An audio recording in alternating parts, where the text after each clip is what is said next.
appeared before the Congressional Committee to tell what I knew of activities which might lead to an attempt to set up a fascist dictatorship.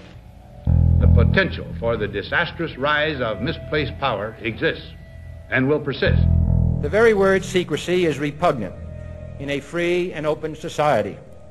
And we are, as a people, inherently and historically opposed to secret societies, to secret oaths, and to secret proceedings. President Bush signed a formal agreement that will end the United States as we know it.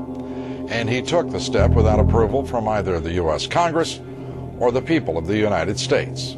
The secret organizations of the world power elite are no longer secret. It's known as the Bilderberg Group. Could their objective be world domination? I'm Jim Tucker. I've chased Bilderberg for 30 years. I'll never give up the chase. Bilderberg plan for the whole world is nothing less than world government. I'm not comfortable with that at all. Who elected these guys to run the planet? They are the elitists. They feel they should run the world for their own selfish interests. Now we can see a new world coming into view.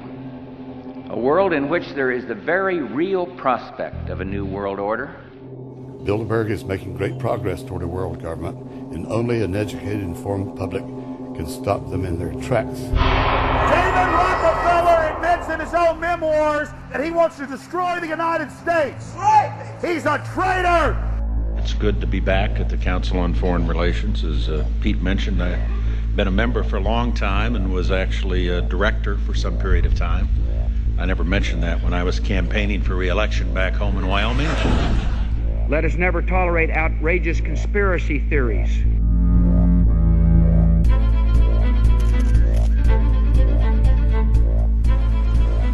I need you to move off the property, please. Some shots were fired.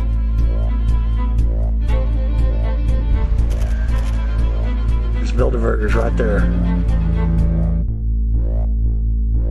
The Trans-Texas Corridor is a vital part because we stop it here in Texas. We stop the New World Order right here in Texas. This thing started here. And to save this country, we kill this damn thing here.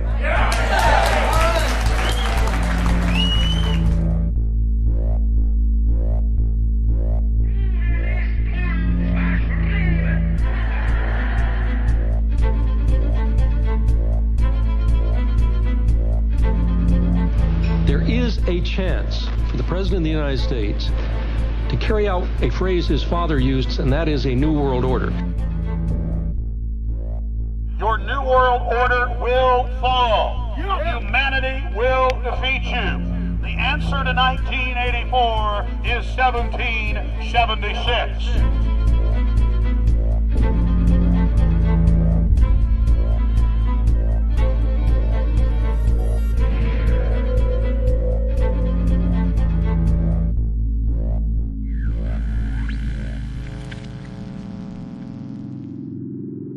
In the near future, Earth is dominated by a powerful world government. Once free nations are slaves to the will of a tiny elite. The dawn of a new dark age is upon mankind. Countries are a thing of the past.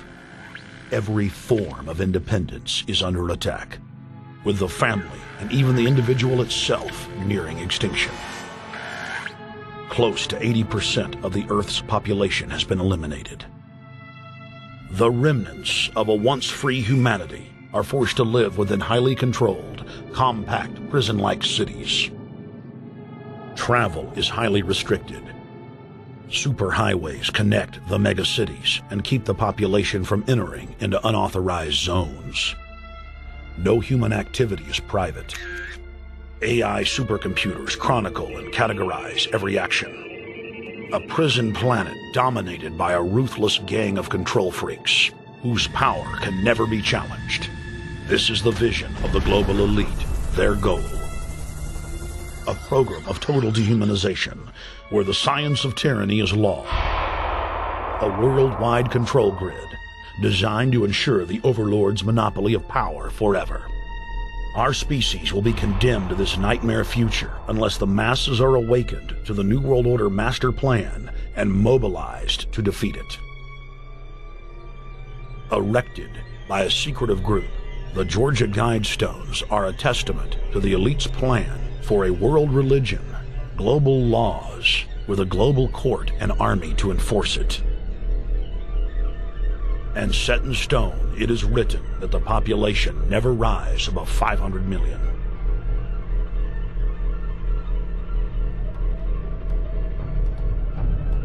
In this film, you will learn how our world is truly governed. You will see how highly secretive roundtable groups interlock to form a global intelligence network. This group has been steering planetary affairs for hundreds of years. Now, in the final stage, they prepare for open world government. A goal tyrants throughout history have lusted after. Dr. Michael Kaufman is a published ecologist specializing in ecosystem research, forest ecology, and ecosystem classification. Dr. Kaufman played a key role in blocking the ratification of the Convention on Biological Diversity in the U.S. Senate. The concept of a New World Order has been around for centuries. It's been receiving tremendous play over the last half of the 20th century. George Bush, the first senior president, George Bush, used it a lot in his speeches and really implies that he really wants to see a order in which we have a universal or a global type of governance in which every human being on planet Earth is ultimately responsible to policies that are being formulated at the international level. It is a big idea, a new world order.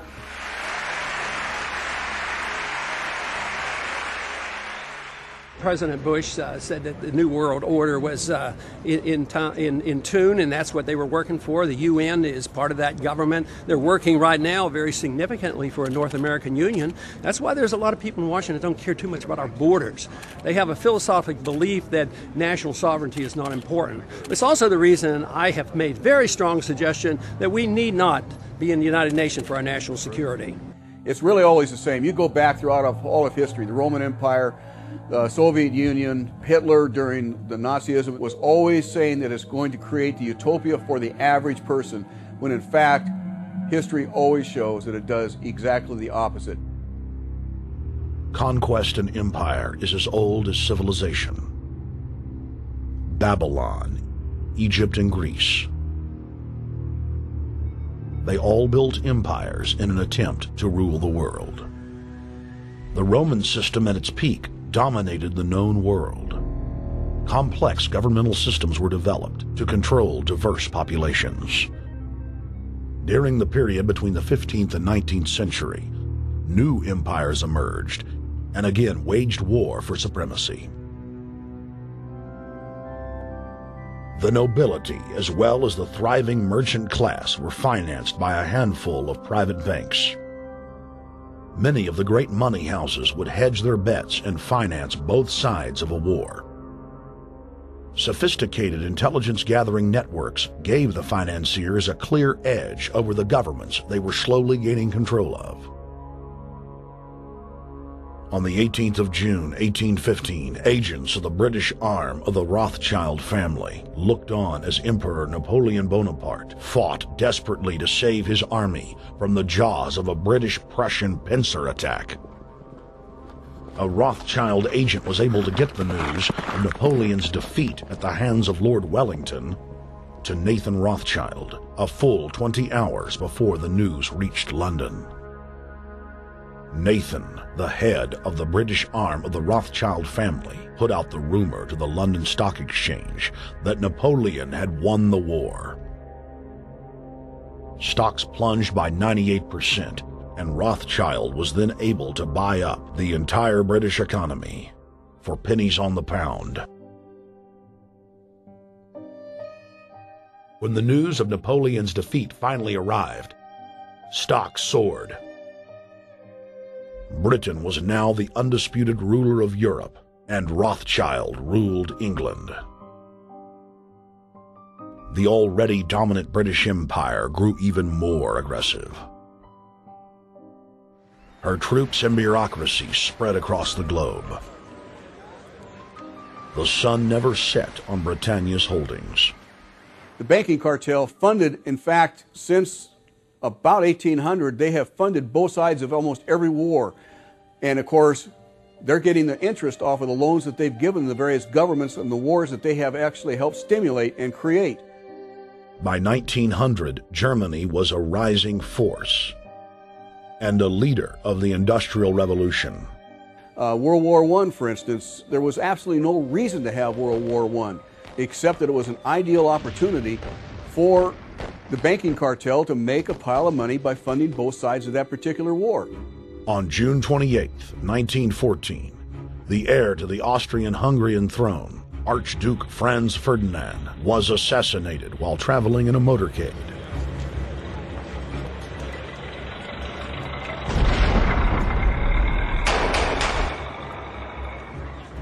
The Black Hand, a Serbian secret society with connections to French and British intelligence, took credit. World War I had begun.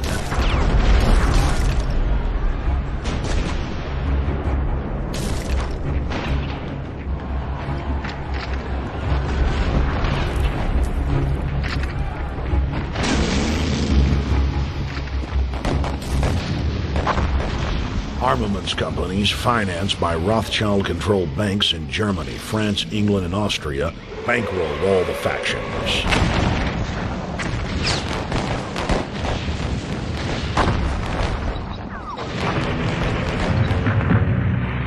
At least 20 million were killed in the war. It was a conflict so terrible the people vowed to never fight again. They dubbed it the war to end all wars. Question is, why did they want war? Well, first of all, is money and power. But secondly, they wanted to create the League of Nations. They had this in their plans all along, and as a consequence, once the war was over or about to be over, they began to formulate this idea of a League of Nations so this would never ever happen again. Hundreds of years of practice made the British experts at hiding their empire behind puppet governments and councils. In the name of stopping all future conflicts, they proposed that countries would join a League of Nations. Their true intention was for the League to serve as a framework for world government. President Woodrow Wilson, who had spearheaded the establishment of the private Federal Reserve System in the United States in 1913, strongly supported the establishment of the League of Nations. Woodrow Wilson was a very naive president. He was basically a college professor that was grafted into this whole system. The League convened in Paris in 1919, but many nations recognized it as a threat to their sovereignty and refused to join. Frustrated by the U.S. Congress blocking the League of Nations, British intelligence, with the help of the Rockefeller family, set up the Council on Foreign Relations in New York City in 1921. The Council recruited the best and brightest of American life to support the growth of the Anglo-American Empire. The CFR's stated mission is to abolish all nation-states in favor of an all-powerful world government administered by a tiny elite. By 1930, the promoters of world government had split into two interlocking camps: the Fabian socialists centered in London, and the fascists based in Italy and Germany. National Socialism will use its own revolution for establishing a new world order. Adolf Hitler. Supporters of the fascists in the United States and England believed that the military should be used to quickly transform the world into a new world order, while the more sophisticated practitioners of globalism stated that incrementalism was the sure path to world domination. Congressional Medal of Honor winner Major General Smedley Butler went public in 1934, exposing an attempt by the robber barons to launch a military overthrow of the United States. The war hero testified to the McCormick-Dickstein Committee in Congress that some of the most powerful men in America had tried to recruit him to lead a military coup so they could set up National Socialism in the United States.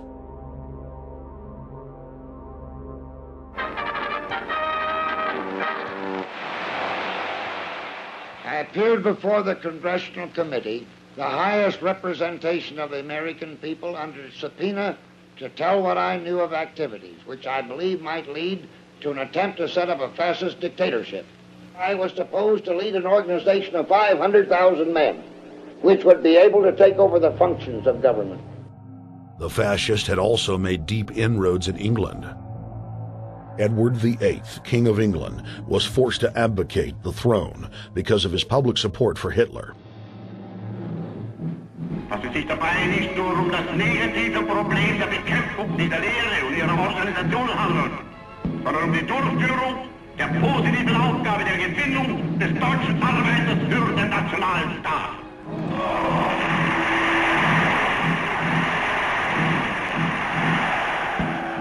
Though the German-led fascist camp was strong, the Fabian Socialist Bloc was able to maintain control of the U.S., Russia, and England.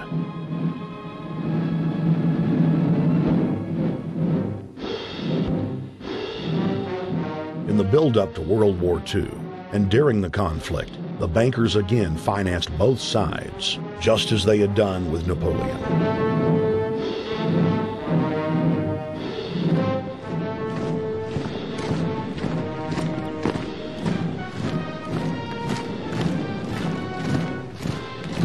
With the rise and fall of the Third Reich, Europe lay in ruins.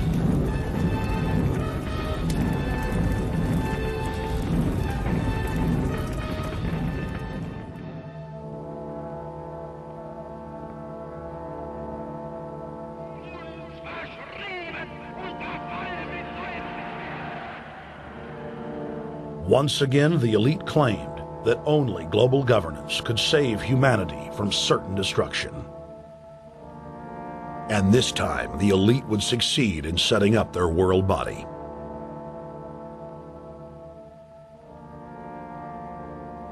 In April of 1945, at the Presidio Naval Base in San Francisco, the United Nations was founded by the victors of World War II.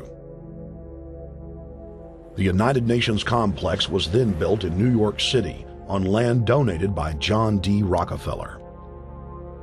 Shortly after the elite established the United Nations as their base in the United States, the newly formed World Council quickly began work on the next phase in their plan, the incremental formation of continental superstates. The first step in their trilateral plan was the creation of the European Union. Unifying Europe had been tried many times and was extremely unpopular. Where Napoleon and Hitler had failed to accomplish their goals using force, the globalists would succeed using stealth. The British spearheaded the formation of the Council of Europe on May 5, 1949. The Treaty of London claimed to only establish trade ties between European nations, like NAFTA or GATT in North America. Its true intention was the formation of a European superstate.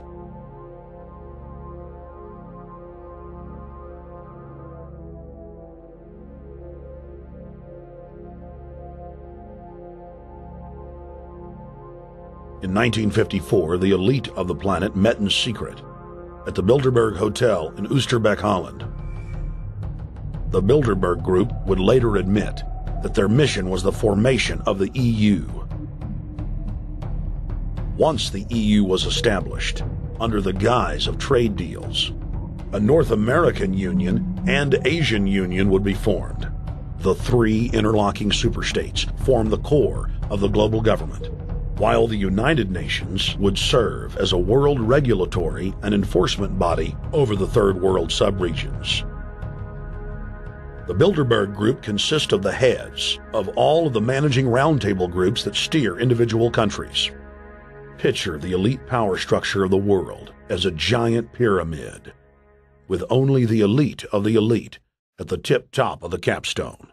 The group has been so secretive that until the mid-1980s, the controlled corporate media denied its existence. Into the late 1990s, coverage only consisted of rare one-line mentions.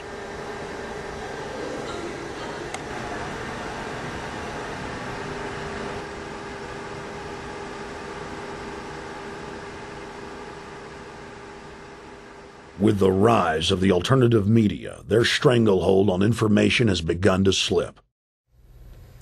On the outskirts of the national capital today, black limousines with darkened windows converged on a hotel where private security guards imposed ironclad control.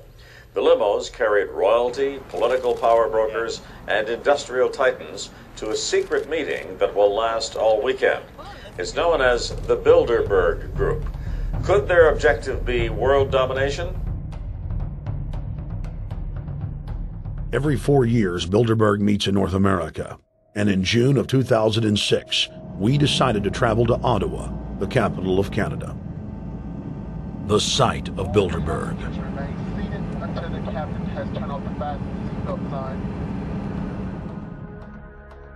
In Bilderberg's long history, many reporters attempting to cover the group have been harassed, detained, and even jailed. I jokingly reassured my cameramen that the horror stories we'd read about were probably exaggerated. I was wrong. We know reporters get detained at airports, people aren't let in. We know people get sent to the jailhouse for 3 or 4 hours. It happens every time. Well, it happened to Alex Jones this time. They admitted Bilderberg that they've had pressure put on them by the government to heighten security, and that's why all this happened. Yes, I was told that by 2 separate people. They scoured our records for hours yesterday and hours today, trying to find something on us, and of course there was nothing.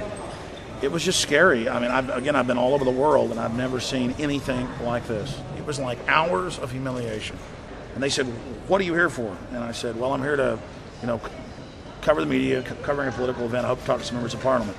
I was answering all the questions. It was clear I wasn't a threat. It was clear I didn't have any criminal record. It was clear I was press. It was clear I was coming to interview people. They were going to deny me. They told me earlier that I was probably going to be denied, and then you guys showed up, and everything changed. So what's your plan now?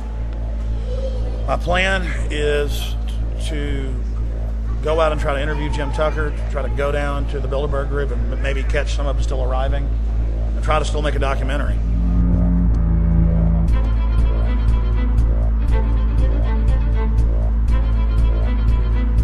So instead of being here at 8 a.m.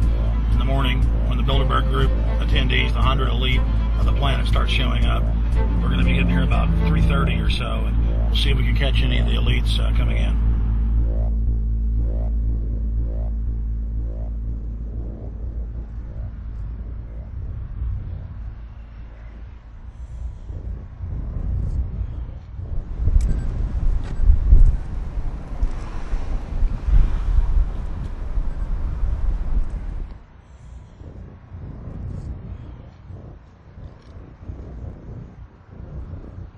What do you think's on the agenda for this edition of the Bilderberg Society's annual meeting?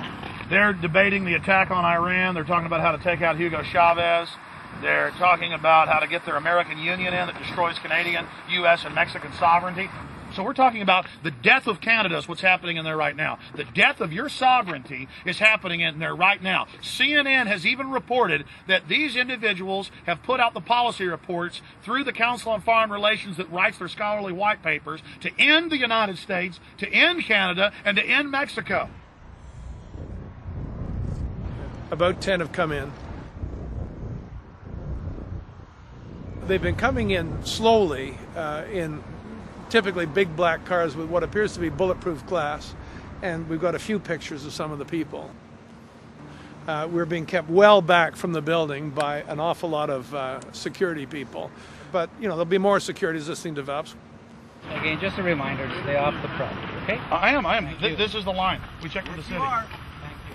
How you doing? Yeah. Okay. First Boston. The ex-president of Ireland?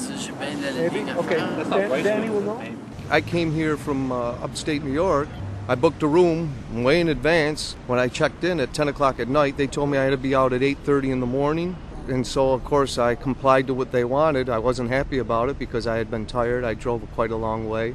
Then I went down to have something to eat, and I just saw a bunch of security here, and I was wondering what was going on, and I asked questions. And they said they were having a wedding or they were having some sort of reception. So I decided to ask a couple more questions because I thought it was kind of weird. And then I saw them from my hotel window. They were in the back with flashlights looking at the trees, looking up through the trees, and they were also in front of the hotel combing. It looked like combing the hotel. So I kind of was wondering what was going on, and I left. I got up this morning. I checked out, and then the fellow that I spoke with, the last fellow I spoke with, said, "Well, you'll know all about it in the newspaper."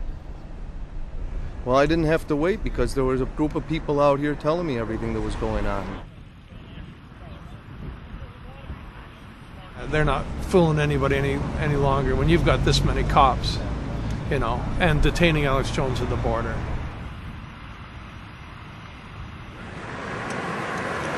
Get them on both sides. Yeah, you crook. Yeah, you're gonna go to jail like Ken Lay. Oh yeah, there's one right there. Hi. Hey, we're not your property. We're not your slaves. We're gonna defeat the New World Order. The New World Order is gonna be defeated. You realize that? I'm glad you do. Always does throughout history.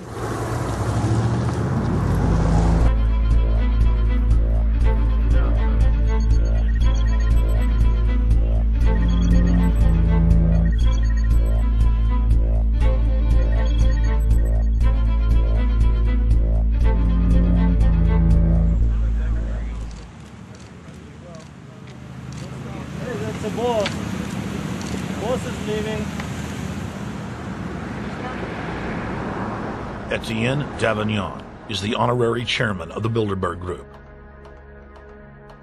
as well as the head of its steering committee. The committee he heads selects and invites each year's attendees. In the last decade, the list of attendees has been leaked to reporters by moles on the inside. Veteran newspaper reporter Jim Tucker has been covering the Bilderberg meetings for over 30 years and has physically attended more than 20. We traveled back to our hotel to see if Jim Tucker received the 2006 list. First heard about Bilderberg in 1975, and I said, I don't believe it. That's not possible. Who in hell's Bilderberg? I spent 20 happy years with metropolitan newspapers. All the wires are clicking at my ear. That could not happen without me knowing about it. And the thing that first impressed me most was columns in 1957 by the late, great Westbrook Pegler, widely syndicated columnist. He wrote 2 lengthy columns about how approximately 100 leaders of international finance, heads of state, high public officials were meeting behind armed guards and closed doors on Jekyll Island, sealed off. What are these powerful internationalists doing? And why is it so secret? Why do they have armed guards outside? Why is it sealed off? The newspapers totally ignore it. Not a word. Total blackout in the United States. Since then, I've never stopped pursuing Bilderberg, or the whole international gangster organization led by Rockefellers and Rothschilds, as they manipulate the world for their own selfish interest.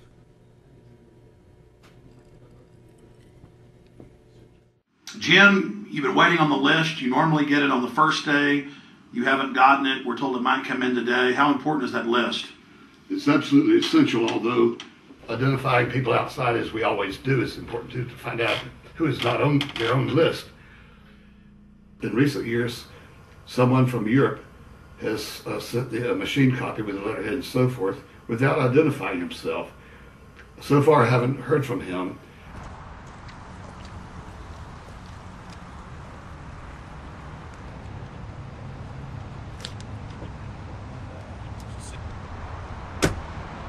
Well, Bilderberg assumed that name in 1954 at their first meeting as Bilderberg at the Bilderberg Hotel. It's a little bit like Shakespeare's As You Like It. They say to Shakespeare, "What do you want to call this book?" And he says, "As You Like It," meaning whatever you want to call it. And they thought it was dictation, so one of his plays is called As You Like It, and the title has nothing to do with the play. So that's how the Bilderberg came by their name. Now, they had been meeting for half a century. The moneyed class had been meeting But they decide they have to meet systematically every year, well planned in advance, in addition to maybe other smaller meetings throughout the year. Sure this is the right turn, Jim? No. Let's see if you can start.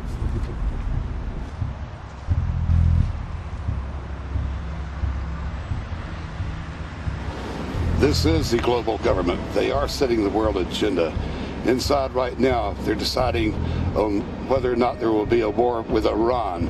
They're deciding whether or not taxes will increase, whether oil prices will be suppressed or increased. There's much more on the agenda that we'll be finding out in the fullness of time. But those are 3 items that are heavy on their list this year.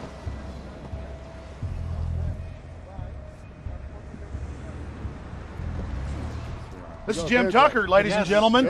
27 years covering these crooks. Mr. Tucker, pleasure to meet you. The media said he was crazy, it didn't exist. Now we forced him.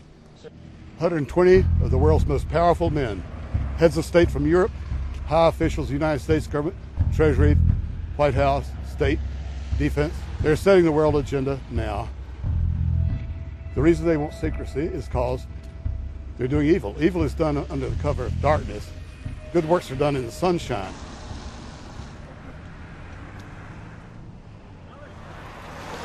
Hi, how you doing? Good. Get off the property, please. Well, Jim has some questions for you. I need you to move off the property, please. Okay. Private property. Sure. It's a public sidewalk. Oh, yeah, we are cooperating. Thank you. Right onto the sidewalk. Yeah, there's no implication that we aren't cooperating. Right onto the sidewalk and stay there, please. Sure, yeah, thank you. Right. Jim has some questions for you.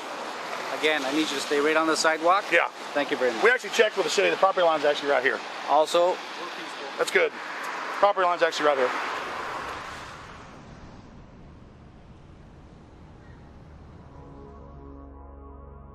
We are on the verge of a global transformation. All we need is the right major crisis, and the nations will accept the New World Order. David Rockefeller. It's David Rockefeller, and they're going black at the beyond the hotel, and they had no bodyguards. One of my friends shouted, "Hey, Rockefeller!" and he turned back, and he was afraid. My name's Rene. I'm from Manitoba. Drove about 26 hours to get here, just to show that I'm against the Bilderbergers, just to fight for my freedoms, fight for my rights, make sure that my children can grow up in a free country. My name is Daniel Estrelin, and I've been doing this for the last 15 years. I'm from Canada. I'm very proud of my country because, as you can see, there are a lot of people covering the Bilderberg conference. Last year, it took me 14 and a half hours to get to Munich. I was pulled off the plane in Milan. I was pulled off the plane in Munich. They interrogated me 4 hours in both places. I was able to call a friend, a journalist in Rome, as a result of his presence and others. Calling the Foreign Ministry Department in Italy, they backed off and they let me go. They basically told me that they're keeping an eye on me 24 hours of the day. The little hotel where we were staying at, Jim and I, out of the 20 rooms, 6 were occupied, 3 by the CIA and 3 by the German Secret Service. That's how serious these people are, and that's how afraid they are of actually what we may be able to reveal and what we actually do reveal publicly about the Bilderberger intents. Daniel Estrelin has covered the Bilderberg meetings in Europe and North America for more than 15 years. His book, Club Bilderberg, has been translated into more than 20 languages and is a global bestseller. Estrelin has photographed many past Bilderberg meetings. Rockefeller frontman Henry Kissinger is always a key participant. Here you see the president of the CFR, Richard N. Haas, followed by Vice Chairman of Rothschild Europe, Franco Barnaby, who is speaking with Henry Kravitz. And behind them is Richard Holbrooke, former U.S. Ambassador to the United Nations. The head of Daimler Chrysler, Jürgen Erich Schrimp, arrives by helicopter. Here, the owner of the Washington Post, Donald Graham, escorts Indra Nooyi, the head of PepsiCo. Queen Beatrix of the Netherlands, whose father, Prince Bernhard, founded Bilderberg, is a leading figure in the group. Of course, globalist kingpin David Rockefeller, seen here with his bodyguard, James Ford, always attends. The then newly appointed World Bank chief Paul Wolfowitz is photographed at Bilderberg 2005. It has been reported that Wolfowitz had attended previous meetings while still the Deputy Secretary of Defense, a violation of the Logan Act. Under the Logan Act, it is a felony offense for any member of the federal or state government to meet with members of a foreign government without the express authority and authorization of the President or Congress. Put simply, it is illegal for members of the government to meet secretly behind closed doors with foreign power brokers due to the problems of corruption and espionage that it breeds. For this reason, many prominent politicians attend, but their names do not appear on the official list. Despite the Logan Act, the governor of New York's name, George Pataki, does appear on the list, and we were able to catch the governor on tape walking with David Rockefeller at Brook Street. Multiple staff members inside Brook Street reported to us that Hillary Clinton attended for half a day. Several armored limos with diplomatic plates did arrive with police escorts and offloaded their passengers in the underground parking garage out of the sight of the press. Former World Bank President James Wolfensohn sardonically stared at our cameras. They're upset about the fact that they're being exposed. Well, I'm sure they are. I mean, look at the tinted windows. They don't want to be seen. They don't want even anybody to know they're here. So I'm sure they're ticked, you know, and that's why we're here to try to expose them. Do you think that they were angry that they were on the front page of the local paper today? You think they're in there reading it right now, Jim? Yes, but I don't think they're happy about it. They prefer nothing at all, no publicity. They prefer absolute secrecy. Yeah, you better look away. We're not your slaves. You don't own me.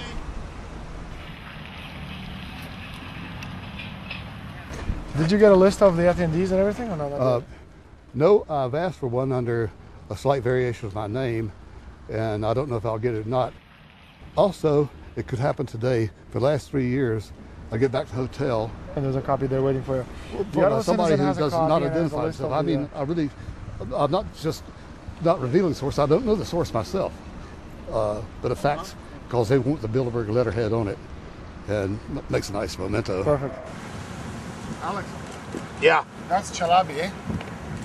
You think Chalabi? No, I don't think. I know. It looked like Chalabi, and it was a fat guy. Yeah. That was Ahmed Chalabi? Yeah. Oh my God, then they're really going to attack Iran. Because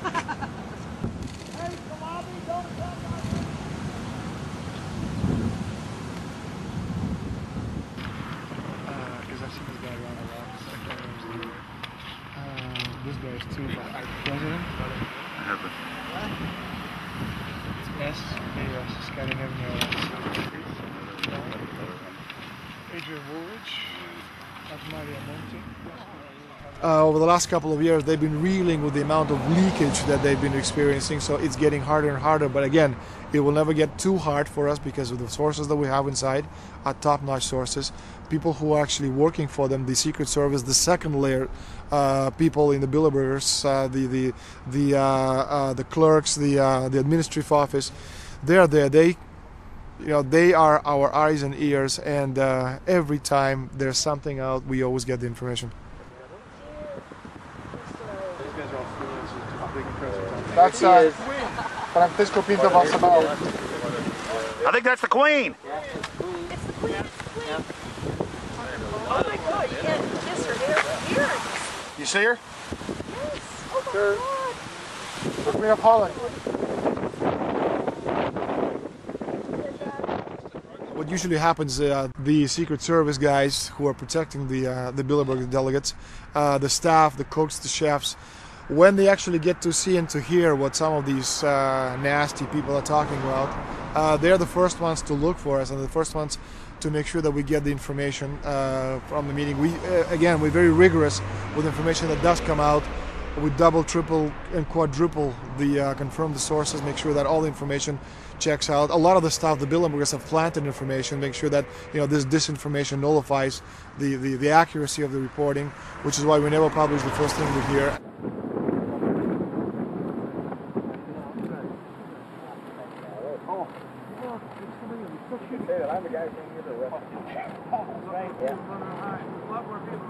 That looks like Rockefeller. The decisions that these people take, again, they're not only decisions that affect business community, they affect politics, business, environment, across the entire spectrum. And these decisions are made and taken by a very elite group of people behind closed doors this year at the Brook Street Hotel. We are not privy to these decisions. We're not allowed to know what they're talking about.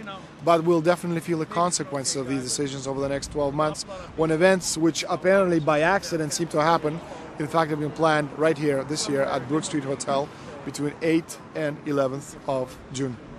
What does it do when you get 120 of the most powerful people in the world getting together to have meetings with government officials? I mean, that's amazing. Well, it is what I mean is that they're planning the corporate agenda. They're not planning the democratic human journey agenda, in my opinion. Mussolini had a definition, is when the interests of the corporation take completely over from all other interests, and that's fascism. He said it should probably be called corporatism. Well, call it corporatism, call it fascism, call it neo-lib, neo-con. There's a whole variety of political words, depending on which side of the stripe you come from, to start with, which describes the thing. But what they are describing is the complete end of democracy, the end of what matters to people, the end of what happens to the human journey. And for that reason, I think this is revolting. Ladies and gentlemen, we're here in Canada today to stand up against the Bilderberg Group that is attempting to get rid of the sovereignty of the United States. The truth of your world government has now been exposed. We know you are ruthless. We know you are evil.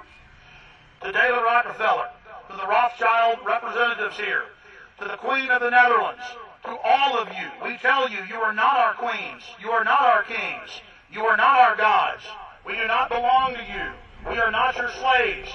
We stand as free humans, have stood since the beginning of time against the strong men, against the thugs, against the bullies. We will defeat your world government. We will defeat world taxation. We will defeat your control grid. God is on our side. I stand before the creator of the universe, and I ask the creator of the universe, as our founding fathers did in 1776, to lead, guide, and direct us, and to give us the power and the foresight and the understanding and the will to stand against your entire agenda, including your final plan of world population reduction of 80% that Henry Kissinger penned in 1973. Why do you put mercury in the vaccines, sodium fluoride in the water? Why? Why do you put cancer viruses in the vaccines? Why have you used depleted uranium now in 4 separate nations? You're arrogant. You have the sickness that elites have had throughout history in their literal and, in some cases, figurative ivory towers. You believe that you're invincible. You will and you are failing now. Your New World Order will fall. Humanity will defeat you. The answer to 1984 is 1776.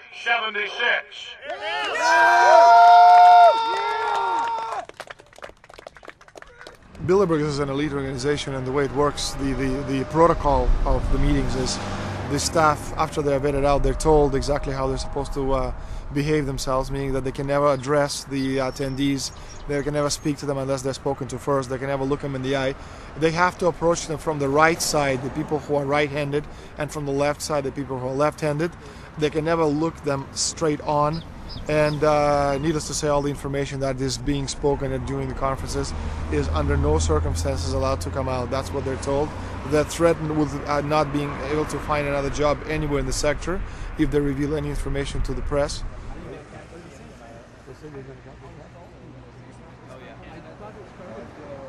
Richard Holbrooke? Ambassador Richard Holbrooke thought the peasantry wouldn't recognize him if he took a stroll off the grounds of Brook Street.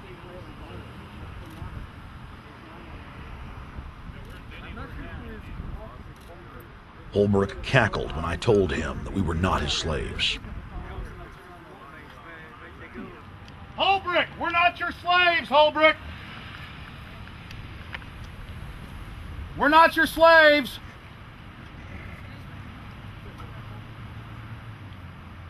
Holbrooke, we don't belong to you. We're not your property. Get back on the sidewalk. We're free humanity! Yeah, there he goes. Howard. They love it.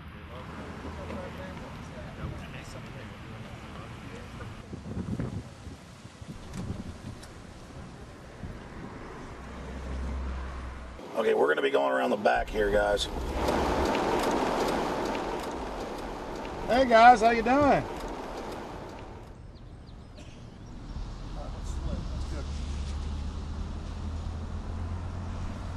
There are several rings of security service. The American delegation at every Bilderberg meeting is usually protected by the CIA and a special division of the US Army. The British delegation is protected by the MI6. Israelis usually are protected by the Mossad. The Ottawa police, in this case, working for the security, they have very little, actually they don't have any information at all on what the meeting is about. They didn't know who the Bilderbergs are. Then there's an elite private firm protecting the perimeter, doing all the dirty work, such as shooing off the photographers and bothering the protesters. But, you know, that's like piddly stuff. All the heavy stuff is done by the security service, such as the CIA, MI6. Some years ago, my legs were a little bit stronger than they are now, and I'd crept over a fence under cover of darkness and approached. The cops started yelling and pointing at me, so I ran with speed I didn't know I still had, and some shots were fired, but they were far above my head. I mean, they were intimidating, but they were not really trying to kill me. Not when sharpshooters are fired far above, 20 feet above your head. Bilderberg was founded by David Rockefeller and the Rothschilds in Britain and Europe. They're still the main powers. Baron Evelyn D. Rothschild, a male, attended for many years. Rothschild is still represented. You'll see them on the list of participants. Somebody representing the Rothschild group. They are the main powers behind Bilderberg. Dutch Shell is part of the Queen's fortune. Of course, the Rockefellers have always had heavy oil interests. That was the original source of their old money from the old man. Jim just got the official Bilderberg letterhead list from his mole inside the Bilderberg group. Let's go look at it. Wall Street Journal.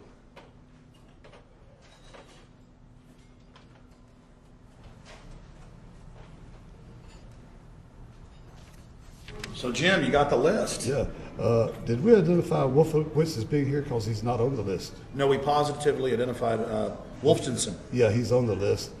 Yeah, there's Wolfenson right there, James Wolfenson. But aren't there always people who aren't listed? Yep. Over the years, we've identified like sometimes one, sometimes three people who are not on their own list who have attended. Now, I think what is very difficult for most people to understand is how such a small group of 125 men and a few women control a population base of 6 billion people. Actually, it's much easier than you think. These people work on what I call systemic methodology, meaning that you take a pie, just imagine you take an apple pie and you slice this apple pie into lots of very small pieces, and you put in front of each one of these pieces your men or women of trust. And by controlling this individual, you control an entire organization. For example, if you take Paul Wolfowitz, who runs the World Bank, through him you can control the entire organization. You don't need to control what the dishwasher or the toilet cleaner thinks or does or believes in. You just need to control what he does and what he believes in. And what he does will permeate the entire organization. And that's how you control, with a very, very small power base, an entire global population of 6 billion people. Bilderberg is making great progress toward a world government. They have created a superstate in Europe called the European Union. They are intent on creating a Western Hemisphere Union called the American Union. NAFTA is to be expanded into every country in this hemisphere. As NAFTA expands, it will take on the role of the American Union. And only an educated, informed public can stop them in their tracks. We went into downtown Ottawa and talked to locals to learn if they were aware of the elite meeting in their city.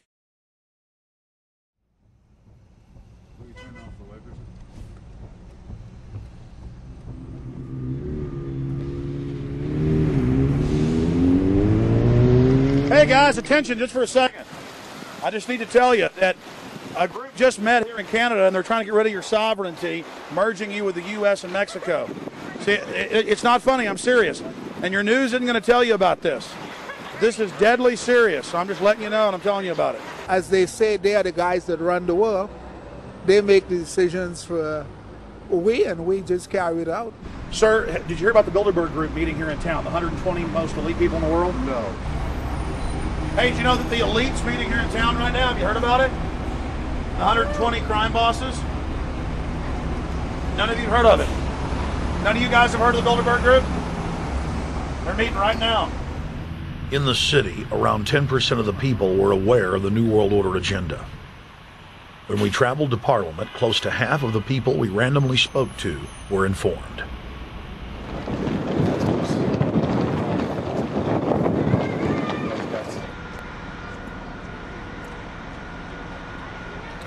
Ma'am, what did you say about the American Union? It's going to end up happening. We don't want it, but it's going to happen. Why do you think? Because the Bilderberg Group runs the world. You have the Trilateral Commission that's also part of the Bilderberg, which is the United States, Europe, and Asia. But most of this is public knowledge. Nobody wants to believe that there are conspiracies, that world leaders are already elected before they're voted on. So here we know that Bernard Lord is part of the outer circle. I was surprised to read that Harper addressed the group in 2003 because my understanding was nobody gets into politics without becoming part of the Bilderberg Group. And then you find out afterwards that that is the case, that they have... Well, Bill Clinton went there in 91, George Bush Sr. back in like 85. And Blair, same thing.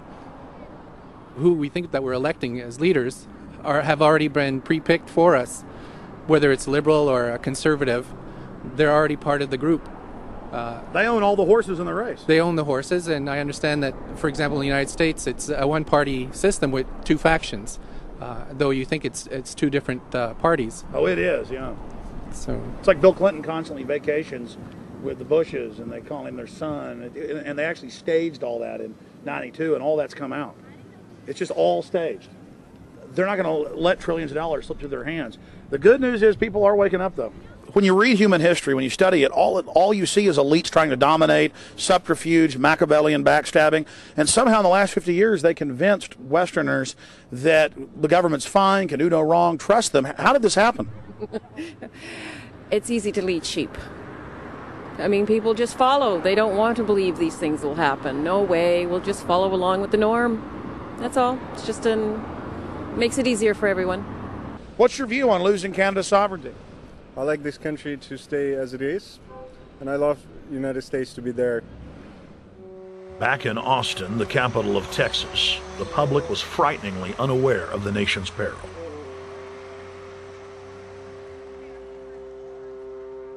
Have you heard about the North American Union? Not really, no. I don't watch TV. No, I haven't. Interesting. I was not aware of that. I don't know exactly what you mean, so... I don't think there's going to be a merger of the three nations. No, I have not. No. No, I didn't know this was happening, so... Yes, I have. Oh, you have heard about it? Yes. After that big rally the other day, don't know about it? I don't know about anything. No, I have not. Have you heard of the European Union? I have, yes. Are you aware of the European Union? Oh, yeah, of course. Have you heard about the European Union? Heard about them. Do you know about the European Union? No. Europe, 15-member group expanding? A what? 15 nations of Europe merging in 2000. Whatever. For over 50 years, the Bilderberg Group constructed the European Union by stealth under the guise of trade deals. Now the elite are using the same secretive program to complete the North American Union. But this time, superstate integration is on the extreme fast track. International agreements like NAFTA, GATT, and APEC were just stepping stones in the formation of the NAU. The North American Union was officially born at Baylor University in Waco, Texas, on March 23, 2005. The leaders of the United States, Mexico, and Canada told the press that they were only meeting to discuss trade. It soon leaked that a secret meeting had been held during the Security and Prosperity Trilateral Summit. The three governments had refused to release the secret agreement to the people. In September of 2006, their treasonous operation was blown wide open. From September 12th to September 14th, in Banff, Canada, hundreds of elected and appointed government leaders from Canada, Mexico, and the United States met in secret. On the last day of the conference, someone inside the secret North American Union Forum leaked the agenda. The front pages of newspapers across Canada carried the story. The Judicial Watch Foundation submitted Freedom of Information Act requests to obtain the full agenda and minutes of the secret assembly. Many federal agencies refused, citing national security. The foundation finally succeeded and did receive thousands of pages of documents.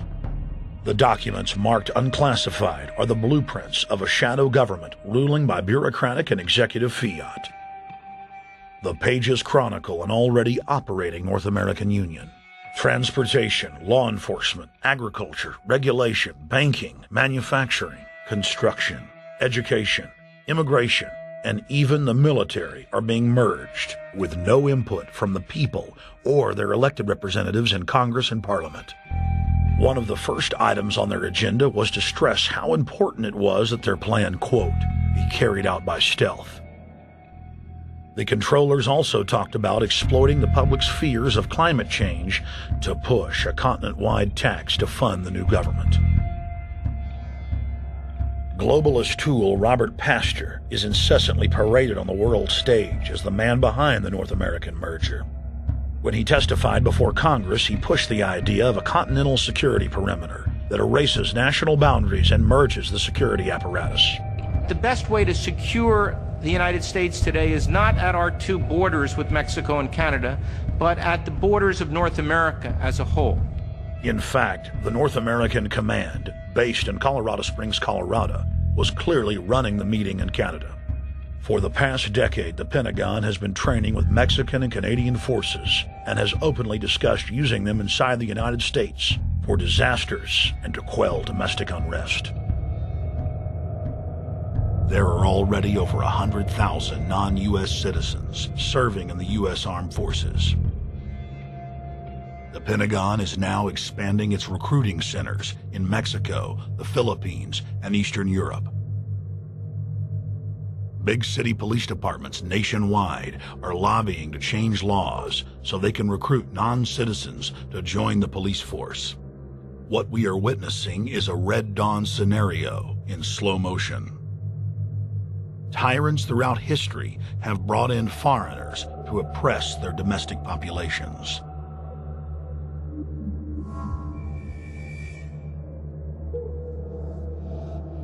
When their coup by stealth was exposed, the three governments went into damage control mode.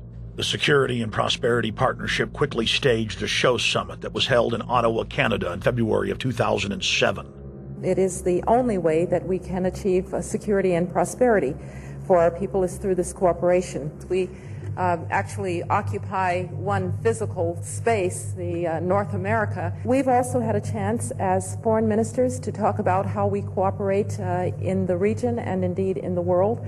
Protesters who were upset about losing their countries and freedoms were not tolerated. A couple of weeks ago, an Al-Qaeda supposed whatsoever. The Security and Prosperity Partnership has been signed without any sort of parliamentary debate. Globalist publications have been open with their frustration that the population has not bought their latest PR stunt. As integration inside the European and American unions accelerates, the superstates themselves are being merged. On April 30th, 2007, a summit was held at the White House. The Security and Prosperity Partnership's secretive approach had alarmed the public. So this time, President Bush, German Chancellor Merkel, and EU Commission President Barroso hid their treachery in plain sight. I thank the Chancellor and Josie very much for the transatlantic economic integration plan. And for that too, we need to develop a common market, common standards. So this is indeed a very important agreement, An agreement that also brings with it a transatlantic economic council to be a permanent body with senior people on both sides of the Atlantic that will look at all those issues in a concrete manner, in which way we can make it move forward. The BBC reported that the US and EU had agreed on a single market. By announcing a new economic community integration, they were simply repeating what had been done in America and the EU on a larger scale. The accord states that the two blocs will aggressively push regulatory convergence in more than 35 areas, from financial services, intellectual property, military, education, mergers and acquisitions. They also agreed to jointly push a global carbon tax. We recognize that we have a problem with greenhouse gases. We agree there is a global threat, it's a serious threat. We agree there is the need to establish a limit to greenhouse gases. We need to discuss the possible pricing of CO2. How can we translate this into a market economic compatible scheme? We have agreed to establish a high-level group, a forum. This EU-US result is translated into the G8, debated together with the outreach countries, China, South Africa, Brazil, among others, and India. A global solution to a global problem. If Bilderberg succeeds, America falls. All the victimized countries lose their sovereignty. Bilderberg is not a person, it's not an idea, it's an ideal, a very powerful group of people working together and from the positions of ultimate and absolute power, destroying every constitution on earth, no matter how powerful the constitution of the nation is. That's what these people do. The African Union arose out of the African Economic Community, set up in the early 1980s. The African Union is financed by a consortium of international bodies, governments, and corporations. The African Union Army serves as an enforcement arm for the New World Order's exploitation of Africa. In Asia, APEC and ASEAN have announced plans to form the Asian Union, consisting of Asian and Pacific nations, having more than 3 billion people within its borders. APEC will become the Asian Pacific Union, and the world is to be divided into 3 great regions for the administrative convenience of the world government in which the UN is to evolve. As the unions form individually, they are simultaneously merged to form the first planetary government. They're trying to destroy every nation on earth which is trying to promote progress, because these people basically they're landowners. They don't need progress because they control the land. If you take the most powerful man in London, the people who belong to the Council and the Committee of 300, who belong to the Bilderbergers, the British royalty, the Guelphs, the black nobility of Venice and Genoa, these people they're landowners.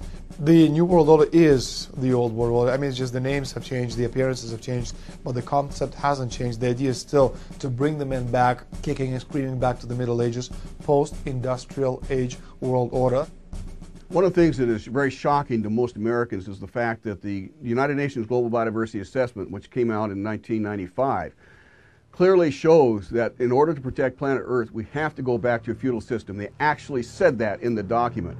To craft a modern feudal society, the globalists are implementing a standardized North American Union ID card to track, trace, and control their serfs as they travel throughout the 3 regions of the NAU. Building on the massive displacement of humanity caused by globalization, the New World Order is rapidly constructing the physical infrastructure of the North American Union, the NAFTA Superhighway Control Grid. I'm Arthur Peterson, Colonel retired in the Army. I see things today that are happening that would make my friend who died in World War II turn over in their grave. To think that people would even consider confiscating land of farmers and ranchers and taking their homes away from them to turn it over to a foreign company in Spain, which was controlled by Don Carlos, I understand, a notorious socialist, and they get the tolls on Texas land for 50 years. The proposed Trans-Texas corridor would be a patchwork of superhighways and railroads stretching 4,000 miles from the border of Mexico, cutting through Texas to Oklahoma. A lease has been signed that would make Texas Highway 121 a toll road. A private Spanish company won the bid to build and collect the tolls for the next 50 years. These deals with private companies are being negotiated largely in secret, and many state lawmakers are worried taxpayers are being sold down the road. Critics say it's a threat to our national security. It's part of a plan for a North American integration being carried out by government and corporate elites without congressional or voter approval.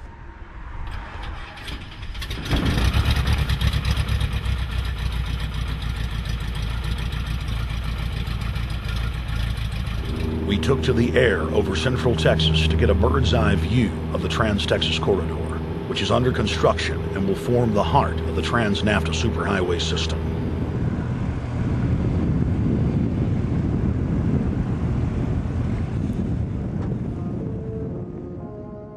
History repeats itself.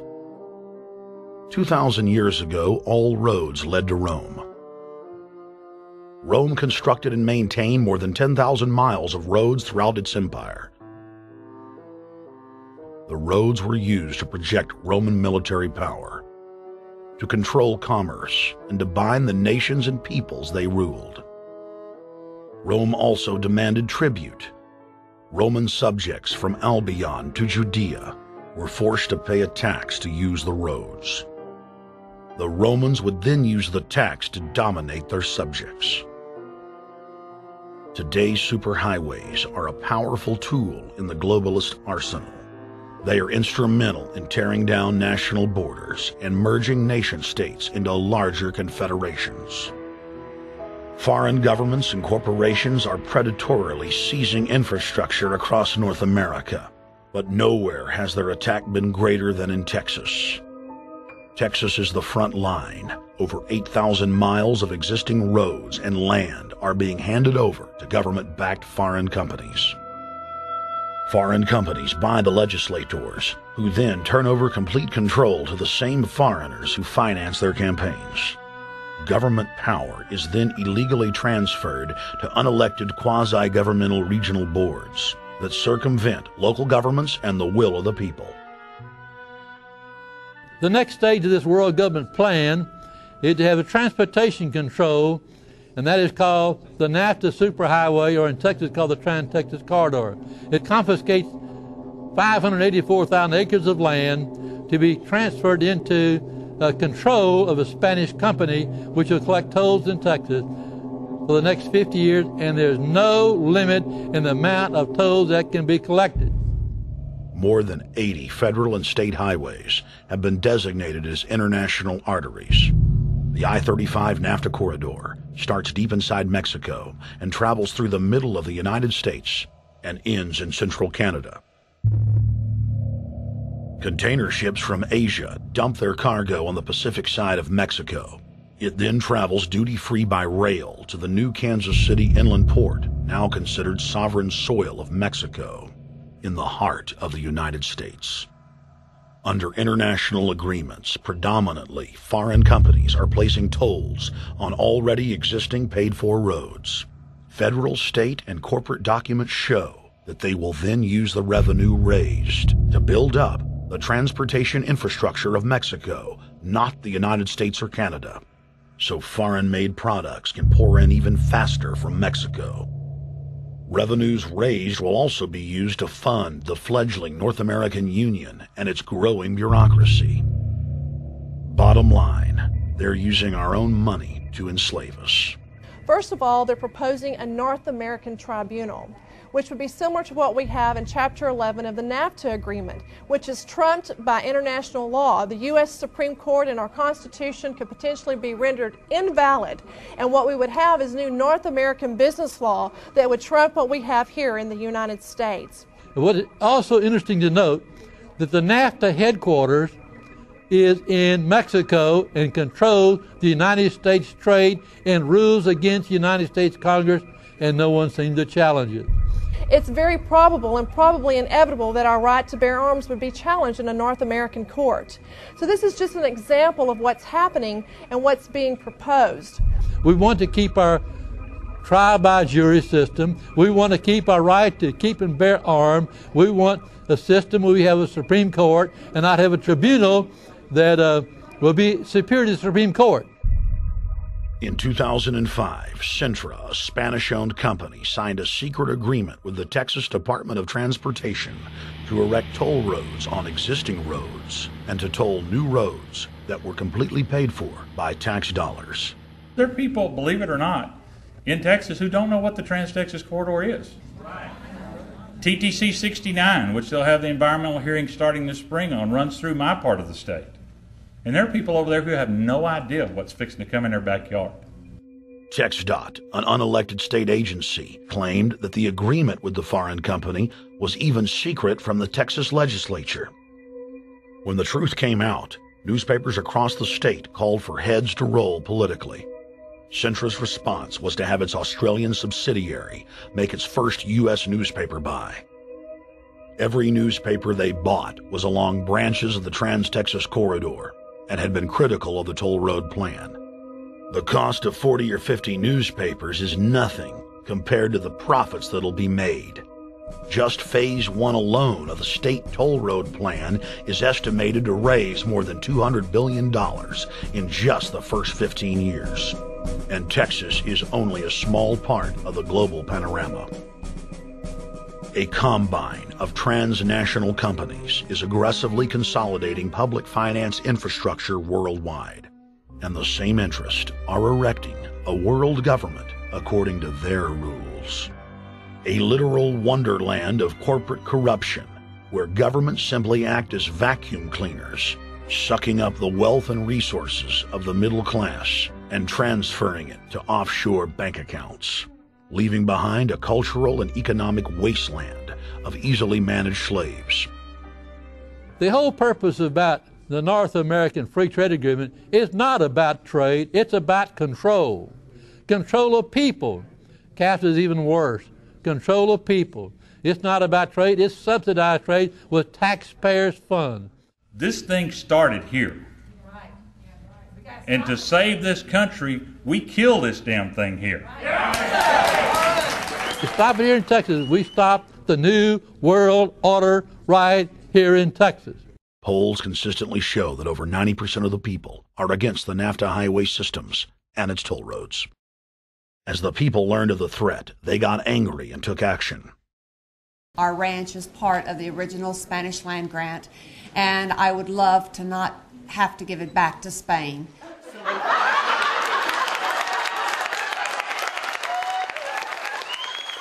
Opponents of a proposed superhighway today held a major protest.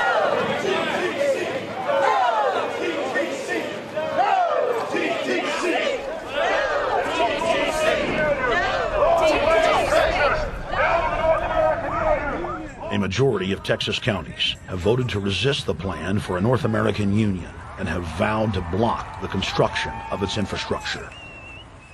Heck, we already know in a law that was passed by a subservient United States Congress, where practically nobody in the entire Congress stood up and said no, they've already passed a law saying all their driver's licenses are going to be chipped. Well, I'm telling you right now, I'm not going to carry in a driver's license that's got a chip in it so Big Brother can watch everywhere I go and see everything I do. No, no, hell no. No, all of it. No, no. We, the people, own this plot of ground. We, the people, own those trees there. We, the people, own our beautiful Texas, and we are not going to let a bunch of crooks and robber barons take our beautiful Texas away from us. Hell no! Hell no! No, no, no!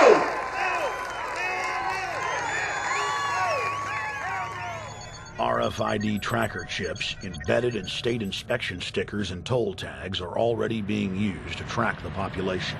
The new system is also meant to control growth and steer development through so-called smart growth.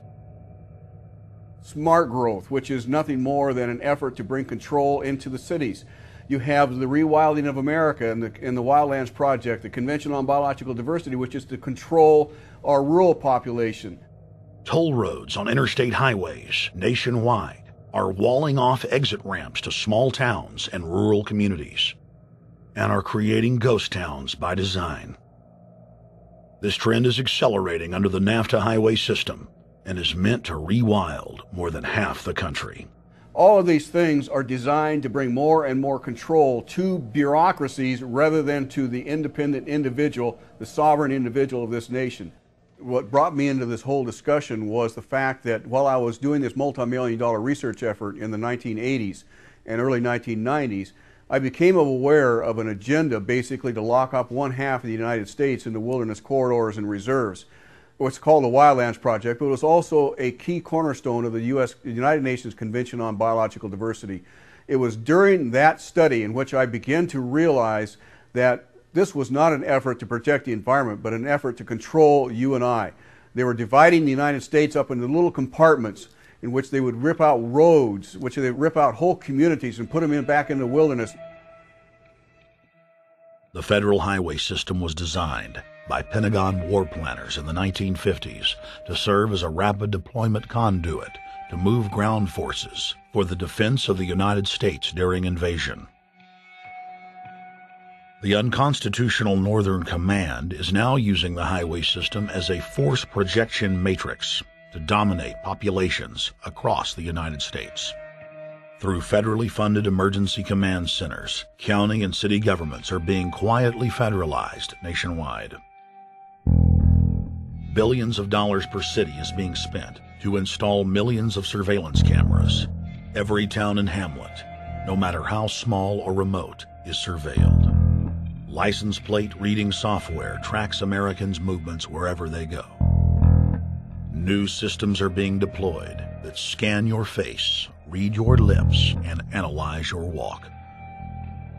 Under the treasonous Military Commissions Act, American citizens can be secretly arrested, stripped of citizenship, flown to offshore torture camps, and secretly executed.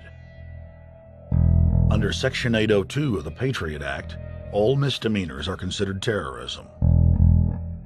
Federal police squads, called Viper teams, randomly force Americans to line up and show their papers. From the sidewalks of Miami to the subways of New York to the streets of Houston, Texas, citizens are being searched by heavily armed gangs of paramilitary police.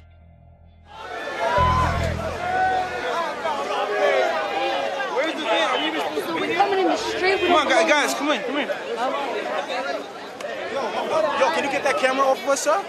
Sir, can you get that United States First Amendment? All right, but you can get that camera. I'm saying get the camera out of my face. That's what I'm saying. You're on the streets of New York. So what does that mean? I'm saying get that camera out of my face. That's what I'm saying. It's a free country. Fuck wrong with It's a free country. Get this damn camera out of my face. Hey, this isn't Nazi Germany. There's no camera in your face. God. Hey, move to Russia, okay? Yo, Sarge. We can have cameras on the streets. I said get it out of my face. Your guy starts cussing at us out of the blue. I said get it out of my face. That's what I'm saying. It was never in your face.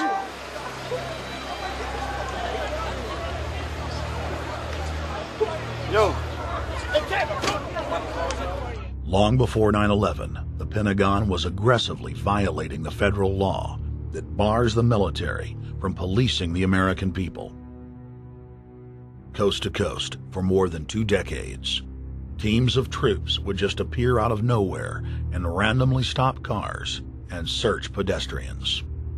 The acclamation accelerated with regular Army searching bags at the Super Bowl and the Kentucky Derby, as well as other high-profile events. Then President Bush signed a Defense Authorization Act, which radically increased the funding for the already bloated shadow government. In the act, the executive branch formally announced that it was preparing for domestic insurrection and went on to preemptively strip the state governors and legislatures of their powers. The federal government is openly announcing that it is the only authority as it treats the people and the states as enemies. Then on May 9th, 2007, President Bush unlawfully granted himself new powers. and the presidency officially became a fiat dictatorship. In the past, continuity of government has been shared by the legislative, judicial, and executive branches of government. Now, all power resides with the president. For the smallest of reasons, including, in the document's own text, any incident in the world, regardless of location, that affects population, infrastructure, environment, economy, or government functions can trigger, at the president's will, total martial law. It is important to add that the president is merely a puppet of the global crime syndicate and may not use the new powers, but simply pass them on for use by future puppet administrations.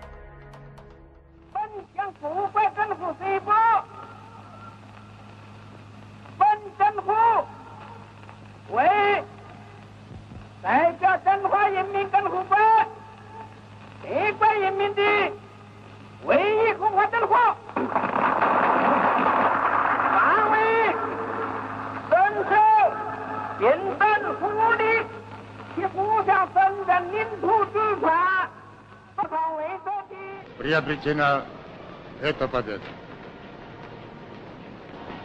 Не забывайте принесенных вами жертв.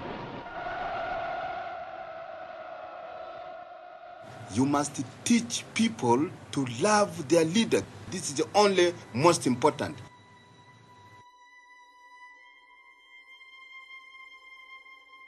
Why don't we learn from the mistakes of our ancestors? Why does humankind find itself bound in a cycle of bloodshed and enslavement? Predatory elites have always rationalized their oppression by claiming that they are superior and have the divine right to rule, when all they really are is a gaggle of ruthless psychopaths, parasitically feeding on the host population until their cancerous movement causes the collapse of the host. There have been thousands of tyrannical governments in history, and less than 10 that can truly be called free. In the 20th century alone, over 150 million people were murdered at the hands of the state. In Russia, the Red Terror consumed the lives of more than 60 million men, women, and children. Hitler's war killed 22 million. During Mao Zedong's reign alone, more than 60 million peasant farmers were killed. And the list goes on. 300,000 innocent civilians killed in Guatemala. More than 2 million souls brutally murdered by the government of Cambodia. 1,500,000 killed in Turkey. 300,000 in Uganda. 800,000 plus hacked to death with machetes in Rwanda. Sadly, there are too many examples of innocent families being exterminated by their governments on an industrial scale to name them all. It is a historical fact that the state is the #1 cause of unnatural death. If you take the 150 million people killed by power-mad government in the last century and divide it by 100,000, the number of souls lost would fill the biggest sports stadium, packed with 100,000 screaming fans, 1,500 times over. That's 1,500 sports stadiums, crammed with 100,000 people each, all exterminated. For those who think it can't happen here or won't happen to them, you have been warned. The carnage witnessed in the last 100 years was only the preparatory phase of the New World Order's master plan. 少有常识的人都会看出，如果我们的铁骑继续前进，这个螳臂挡车的歹徒难道能够阻挡得了吗？ Hitler and Stalin's crimes are now part of history. But the communist Chinese system of evil is not content with racking up the highest death toll in history. The mass murder and enslavement is still going on today and enjoys the full support and sanction of the New World Order. 摄像机拍下的这个画面，同西方某些国家的宣传恰恰相反。正好说明了我们的军队。 Communist China serves as a globalist laboratory, a proving ground where 1.4 billion people live out their lives as guinea pigs who serve as test subjects for the formulation of the brave new world. U.S. and British forces worked closely with Mao Zedong during World War II, and at the end of the war, they secretly backed Mao in driving out Chiang Kai-shek and the Nationalists. The OSS, and then the CIA, believed that Mao would have a stabilizing effect. Bill Clinton's mentor and Georgetown University political science professor Carol Quigley explained in his book, Tragedy and Hope, how the Anglo-American Roundtable groups backed every brand of authoritarianism, from communism to fascism, to ensure that a centralized government dominates the population and the economy as planned. The elite are monopoly men. They seek to create monopolies and dominate populations through the barrel of a gun. In their writings, the leadership of the New World Order has continuously heaped praise on the corrupt Communist Chinese model.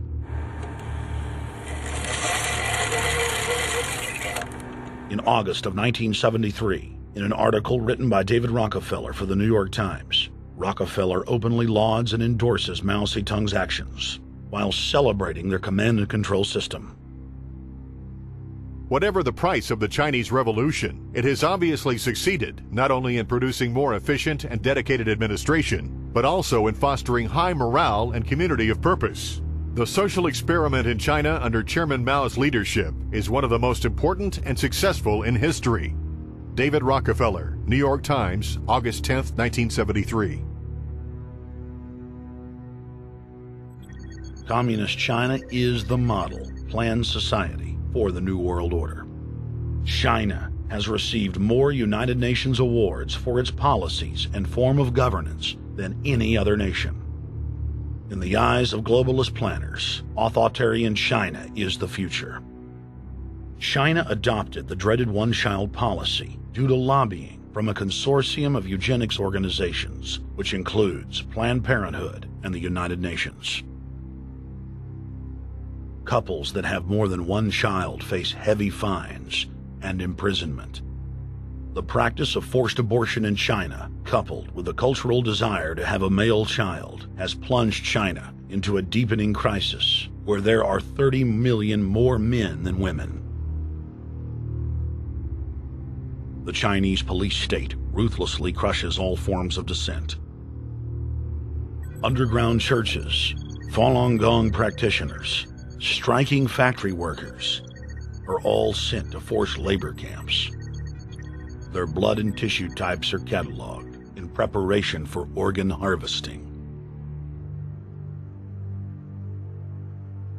The Chinese government then sells the prisoners' organs to the highest bidder on the world market.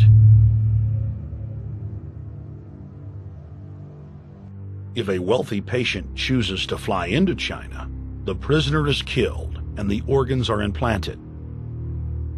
If the organs are being flown out of the country, a mobile execution van extracts the organs on the way to the waiting aircraft. The social engineers of China aggressively euthanize the elderly and disabled. China is merely following the globalist blueprint for the world. The same system of total dehumanization is quietly being phased in worldwide. Depopulation should be the highest priority of foreign policy towards the Third World. Henry Kissinger, 1974. There's a need for a new world order, but it has different characteristics in different parts of the world.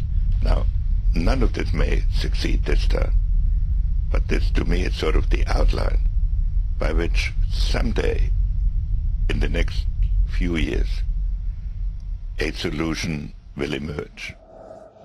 Where does this mindset come from? Why do the elites kill the largest masses of people when no one is resisting them, when they've already attained total control? What ideology drives the elite psychopath? Since Plato's time 2,400 years ago, state planners have openly proclaimed their desire to control every detail of the commoner's life. From breeding programs to mass extermination of undesirables, the dark dream has continued on for millennia.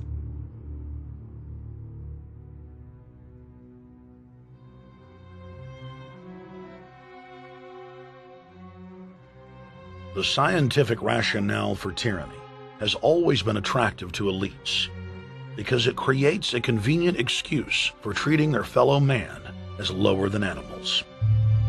Robert Thomas Malthus, famous for saying that a mass food collapse would be helpful because it would wipe out the poor. His fictional scenario would later be called a Malthusian catastrophe.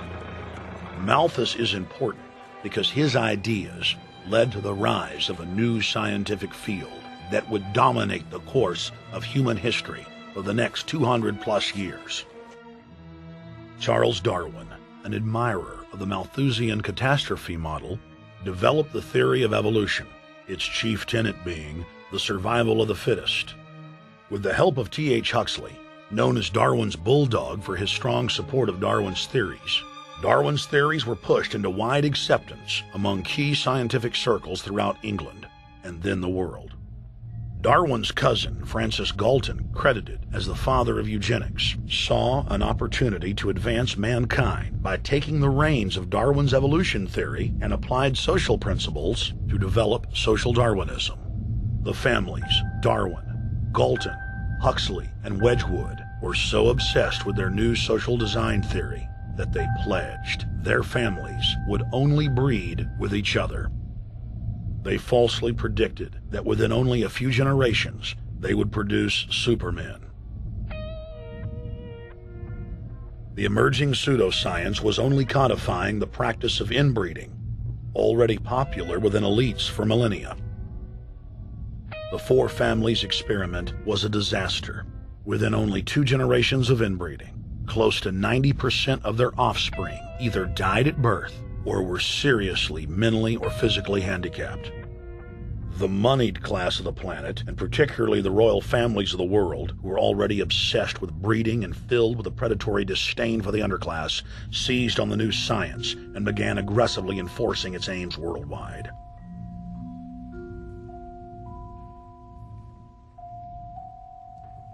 Biometrics appears to be a new science, but it was actually developed by Galton back in the 1870s as a way to track racial traits and genetic histories, and as a way to decide who would be licensed to breed. In 1904, the Cold Springs Harbor Research Facility was started in the United States by eugenicist Charles Davenport with the funding of prominent robber barons Carnegie, Rockefeller, and Harriman. In 1907, the first sterilization laws were passed in the United States. Citizens with mild deformities or low test scores on their report cards were arrested and forcibly sterilized. You're 17, aren't you, Alice? Yes, but what have you done with my folks? Well, we're trying to help them, Alice, and you too.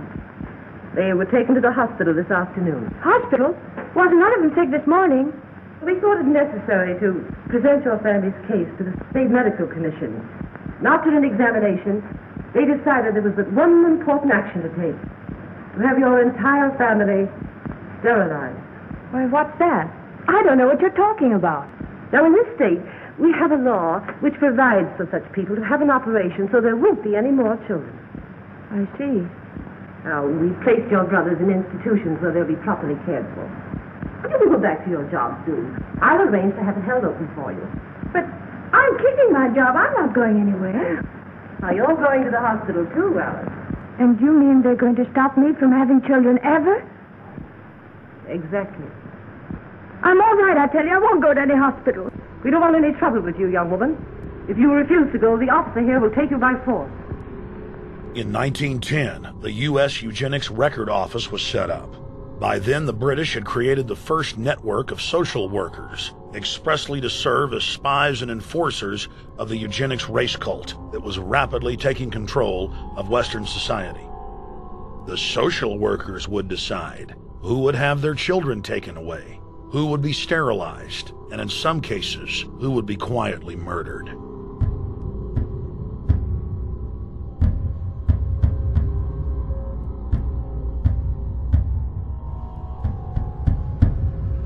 In 1911, the Rockefeller family exports eugenics to Germany by bankrolling the Kaiser Wilhelm Institute, which later would form a central pillar in the Third Reich. At the 1912 International Eugenics Conference in London, eugenics becomes an international craze and gains superstar status. The futurist and best-selling sci-fi author H.G. Wells had studied biology under top eugenicists and was spreading the new faith worldwide. In 1916, H.G. Wells' lover, Margaret Sanger, starts her promotion of eugenics in the United States. In 1923, Sanger receives massive funding from the Rockefeller family. Sanger wrote to fellow eugenicist Clarence J. Gamble that black leaders would need to be recruited to act as frontmen in sterilization programs directed against black communities. In 1924, Hitler pens Mein Kampf, or My Struggle, and credits U.S. eugenicist as his inspiration. Hitler even wrote a fan letter to American eugenicist and conservationist Madison Grant, calling his race-based book, The Passing of the Great Race, his Bible. Hitler developed the plan for mass extermination of the Jews and what he called other sub-races, as well as the handicapped, from Grant. By 1927, eugenics hit the mainstream.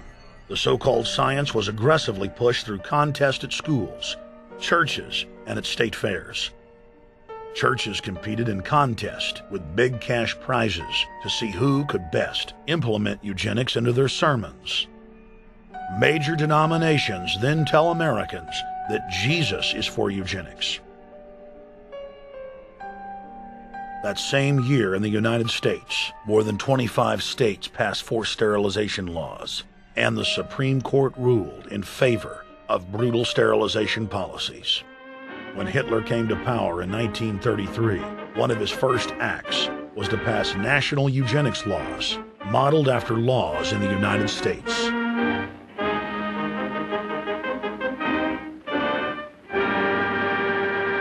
The 1934 film Tomorrow's Children brought the eugenics agenda to the silver screen in the United States.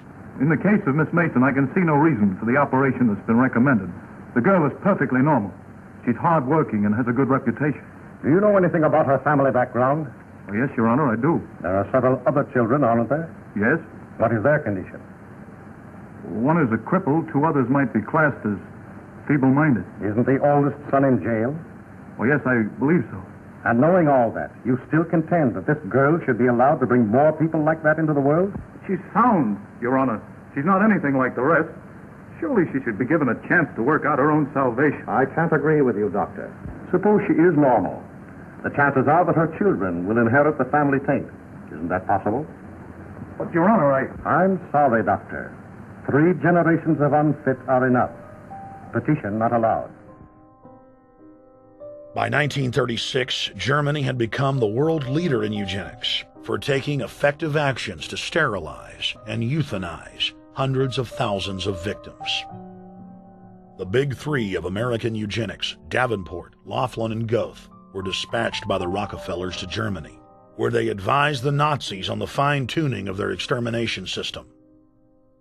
With the strong support of the U.S. and England, Germany had gone over the edge, and tens of millions would pay with their lives. At the end of the war, the Allies protected from prosecution the very Nazi scientist that had tortured thousands of people to death. The Nazi brand of eugenics had embarrassed the elites, but they had no intention of stopping their plans. The Allies literally fought with each other over who would get top Nazi eugenicist. It didn't matter if the SS doctors had tortured tens of thousands to death. They were free to go. The Angel of Death, Joseph Mengele, and his boss, Ottmar von Verscher, were not prosecuted, and von Verscher even continued his work in Germany after the war. Eugenicists were angry that their great work had been exposed. They then scrambled to camouflage their agenda. Eugenics Quarterly became Social Biology. The American Birth Control League became Planned Parenthood. New terms like transhumanism, population control, sustainability, conservation, and environmentalism replaced racial hygiene and social Darwinism. Many eugenicists of the previous period engaged in what they called crypto-eugenics, purposefully taking their eugenics beliefs underground. They became highly respected anthropologists, biologists, and geneticists in the post-war world.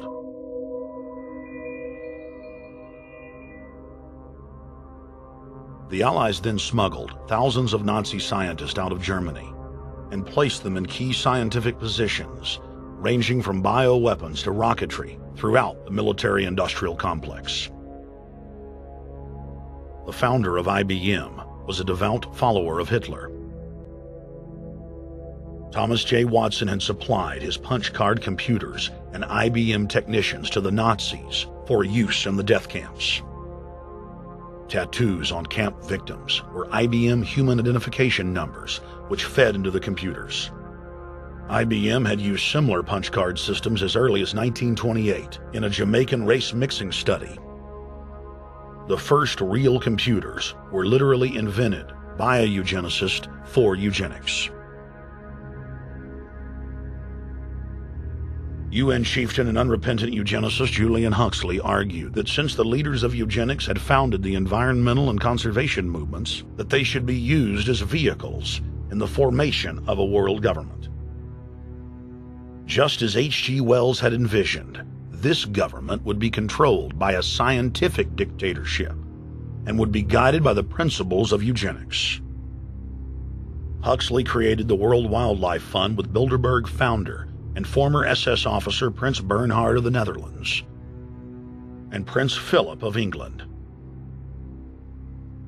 In the event that I am reincarnated, I would like to return as a deadly virus in order to contribute something to solve overpopulation. Prince Philip, reported by Deutsche Presseagentur DPA, August 1988. Aldous Huxley, author of Brave New World and brother of Julian Huxley, gave a speech at Berkeley in 1962, shortly before his death. He admitted that his best-selling book, Brave New World, written in 1932, was based not on fiction, but on what the elite were actually planning to implement. And here I would like briefly to compare the parable of Brave New World with another parable which was put forth more recently in George Orwell's book 1984. I'm inclined to think that the scientific dictatorships of the future, and I think there are going to be scientific dictatorships in many parts of the world, will be probably a good deal nearer to the Brave New World pattern than to the 1984 pattern. They will be a good deal nearer, not because of any humanitarian qualms in the scientific dictators, but simply because the Brave New World pattern is probably a good deal more efficient than the other. That if you can get people to consent to the state of affairs in which they are living, the state of servitude, the state of being, well, it seems to me that the nature of the ultimate revolution with which we are now faced is precisely this, that we are in process of developing a whole series of techniques which will enable the controlling oligarchy, who have always existed and presumably always will exist, to get people actually to love their servitude. People can be made to enjoy a state of affairs which, by any decent standard, they ought not to enjoy. And these methods, I think, are a real refinement on the older methods of terror, because they combine methods of terror with methods of acceptance. But then there are various other methods which one can think of. There is, for example, the pharmacological method. This was one of the things I talked about in Brave New World.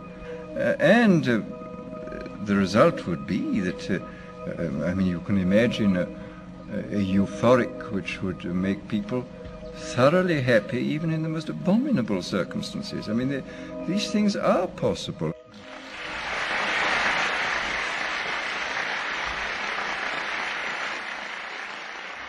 The elite have left a massive wave of destruction behind them as they cold-bloodedly experiment on civilian populations as if we are lab rats. A string of congressional investigations has uncovered more than 20,000 secret tests that were carried out against the American people between 1910 and 2000.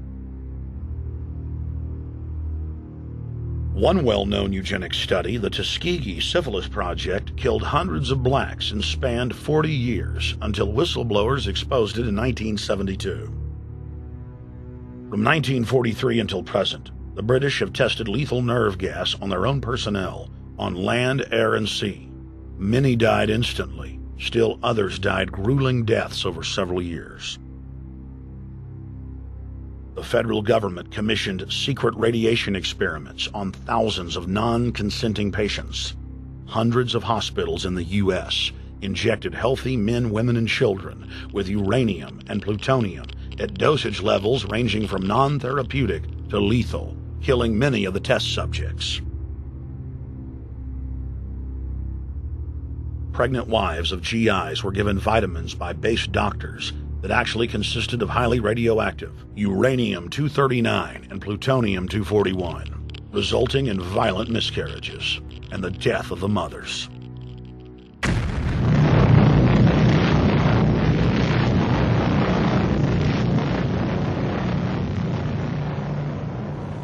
Soldiers, sailors, and Marines were used as guinea pigs in hundreds of atomic and hydrogen bomb tests.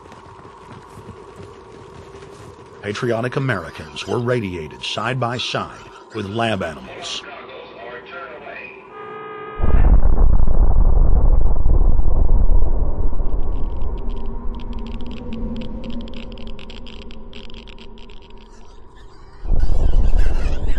Pilots were forced to repeatedly fly through mushroom clouds of DNA-destroying radiation.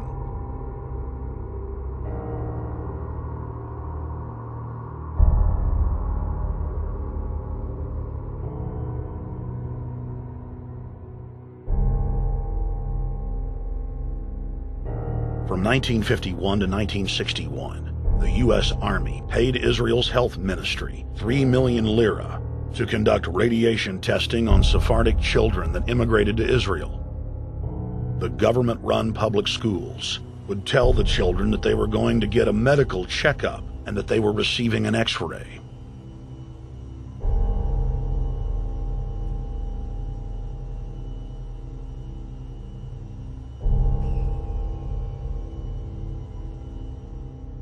The Pentagon had already radiated more than 4,000 institutionalized children in the United States, many of which had died. More than 110,000 of the darker-skinned Jews were given 35,000 times the maximum dose of X-rays to the head repeatedly. Many of the children died within months. All of them lost their hair. Some still live today and endure excruciating health problems. The covert testing of chemical, biological, and radiological agents on unsuspecting populations continues worldwide today. From 1940 to 1979, the vast majority of the British population was sprayed by aircraft more than 2,000 times with deadly chemicals and microorganisms without ever being told. In 1968, the Pentagon tested a deadly bioweapon on New York subways and placed personnel in local hospitals to monitor the effects. Aggressive sterilization of men and women continued in many states until the mid-1980s. The United States and England are currently testing pesticides and highly toxic experimental drugs on tens of thousands of healthy foster children, many of which die as a result of the experiments. Prisons across the nation have forced inmates to participate in grisly experiments, ranging from pesticide studies to having tablets of dioxin sewn into their backs. Gradually, by selective breeding, the congenital differences between rulers and ruled will increase until they become almost different species, A revolt of the plebs would become as unthinkable as an organized insurrection of sheep against the practice of eating mutton. Bertrand Russell. H.G. Wells, Aldous Huxley, Bertrand Russell, and hundreds of other eugenicists constantly bragged about how the establishment believed themselves to be a separate, more advanced species than the common man. Top eugenicists were bold enough to admit that their real goal was not improving the heredity of the commoner, but to further dumb them down so that they could be more manageable. Nobel Prize winner Russell wrote at length about how vaccinations filled with mercury and other brain-damaging compounds would induce partial chemical lobotomies and develop a servile zombie population. Diet, injections, and injunctions will combine from a very early age to produce the sort of character and the sort of beliefs that the authorities consider desirable, and any serious criticism of the powers that be will become psychologically impossible. Bertrand Russell. Over 100 years ago, eugenicist social planners said that they'd use mind-altering drugs to control the population. By 2007, more than 20% of the U.S. population were on some type of prescription antidepressant. But in the case of foster children, a sector where the state has total control, at least 2/3 are forced to take a cocktail made up of, on average, 7 psychotropic drugs. Chairman of the Texas Society of Psychiatric Physicians, Joe Burkett, testified before the State House Select Committee hearing on psychotropic drugs in foster care and shocked the public when he said that 2/3 of foster children in Texas had been placed on psychiatric drugs because they were very, very sick from a bad gene pool. A lot of these kids come from bad gene pools. They don't have stable parents making good decisions. Besides the gene pools, they've then been traumatized by abuse, neglect, and problems, and then they've been traumatized by separation, and all those things predispose to mental illness. The Western world is now implementing eugenics pre-crime policies. Fetuses are now being pre-screened according to family histories of crime. From Portland, Oregon to London, England, Child Protective Services are enrolling newborn children into criminal databases at birth and forcing them to attend probation hearings at age 2. The overlords of scientific dictatorship are ruthlessly prosecuting a war on our most defenseless. In December of 1974, the U.S. government made third world population reduction a central national security issue. The operation plan, titled National Security Study Memorandum 200, was simply a regurgitation of the British Commission on Population created by King George VI of England in 1944. Which openly stated that populous third world nations posed a threat to the international elite's monopoly of global power. The Kissinger-authored U.S. plan targeted 13 key countries where massive population reduction was called for.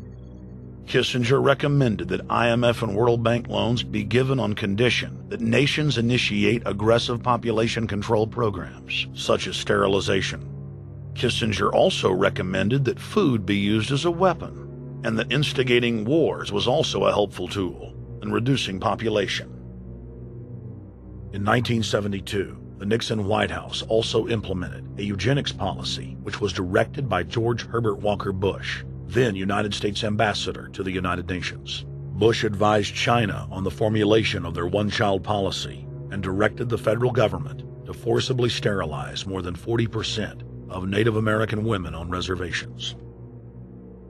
The Bilderberg-dominated Club of Rome advocated environmentalism as the best front to implement population reduction. Western populations would accept serfdom if it was packaged as saving the earth.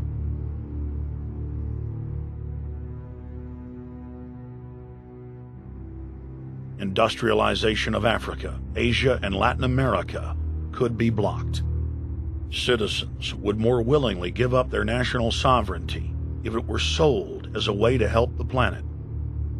The think tank also concocted the peak oil fraud as a way to create artificial scarcity. And the Club of Rome has been aggressively pushing a global carbon tax as a way to fund their planetary government. In the draft copy of the United Nations Global Biodiversity Assessment, it states very clearly that we must reduce the human population from its current level of about 6 billion people down to about 1 billion people. In the 1970s, South Africa developed race-specific bioweapons to target blacks and Asians, and then subsequently sold the technology to Israel in the mid-1980s.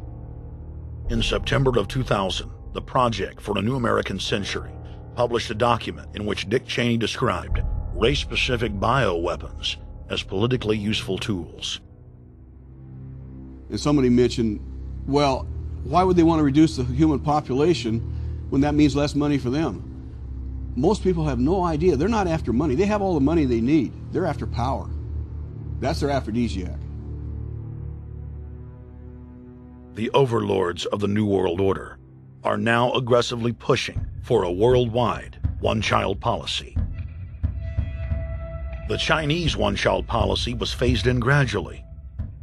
In the 60s, when it began, you only had to pay a tax penalty. Only later did they imprison you if you had more than one child. Now the exact same proposals to penalize couples who have more than one child are being made in the United States, England, and Europe. In the push to reduce global warming, children, according to some, are the new culprits.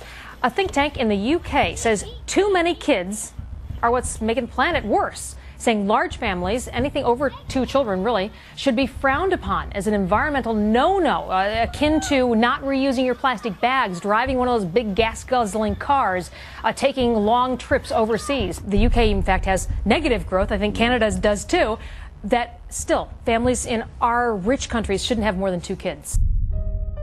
In 1998, Ted Turner pledged to give more than $1 billion to the United Nations to be spent in the implementation of population reduction policies planet-wide.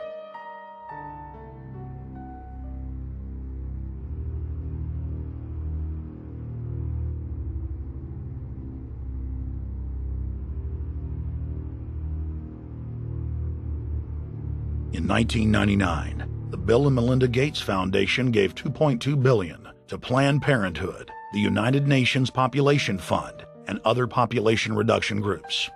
By 2007, the Gates had given more than $30 billion, almost exclusively to population control groups. The controlled corporate press cynically reported that the Gates were giving the money to help third world children.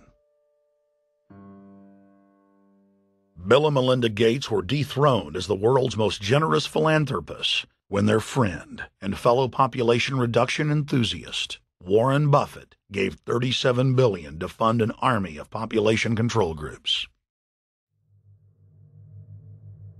And I actually think the world will be much better when there's only 10 or 20% of us left.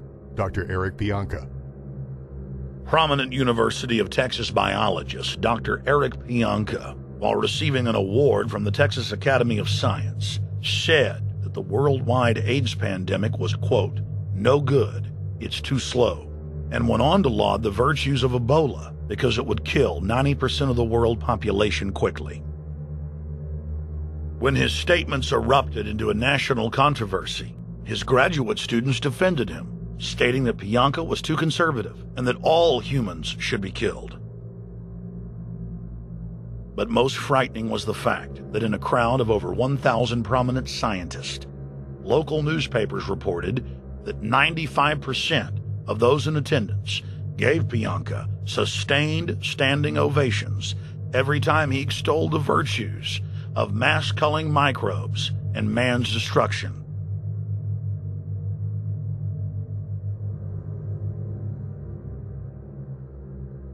China was able to turn the corner and become the leading world superpower because they have a police state and they are able to force people to stop reproducing. Dr. Eric R. Pianka.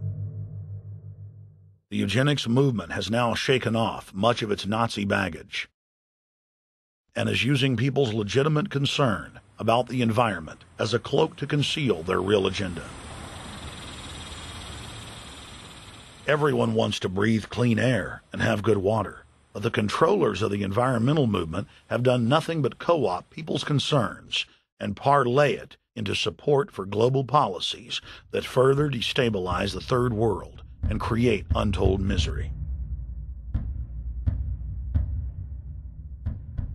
Phony environmental and conservation groups are now the biggest private landowners in the world.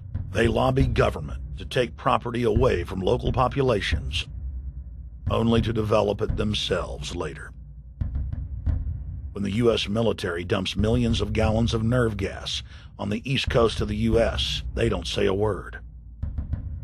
Thousands of companies are creating transgenetic cross-species hybrids, splicing plants, animals, and insects, and releasing the new organisms into the global biosphere, vandalizing the very genetic code of the planet.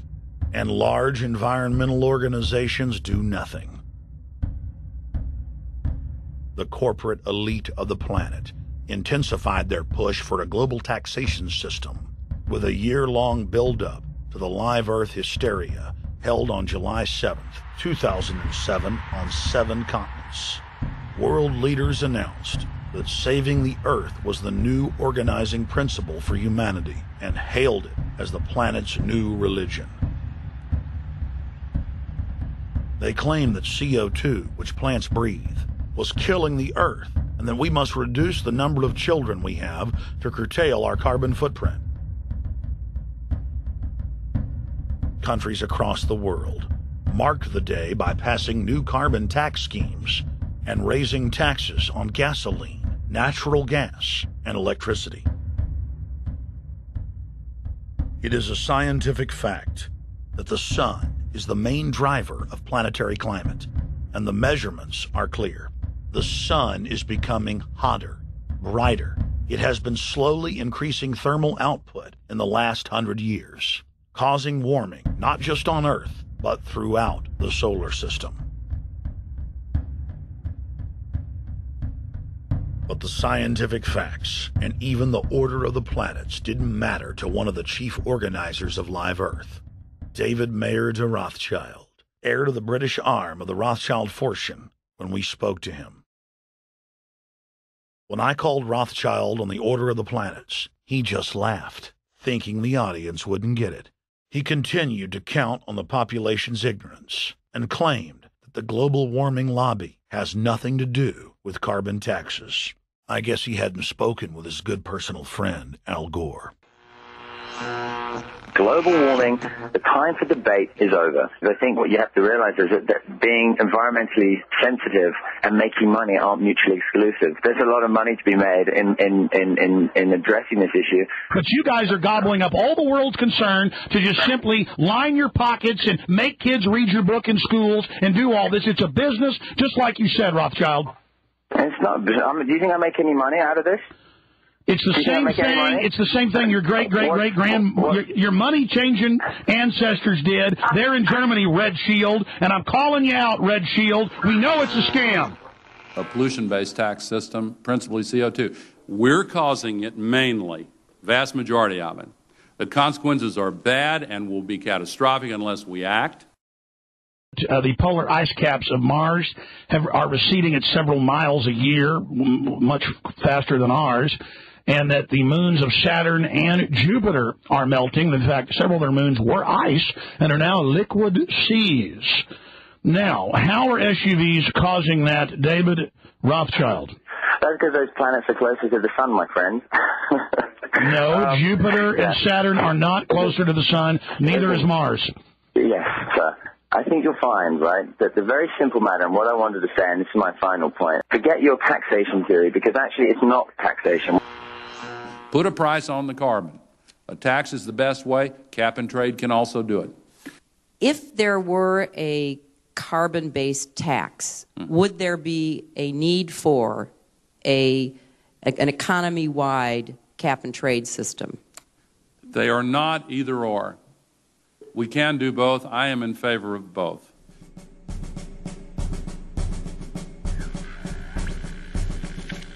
The architects of the New World Order are in a race to complete the structure of world government so they can suppress the independent development of technologies that threaten their monopoly of power, while at the same time steering new developments in the direction the architects chart for humanity.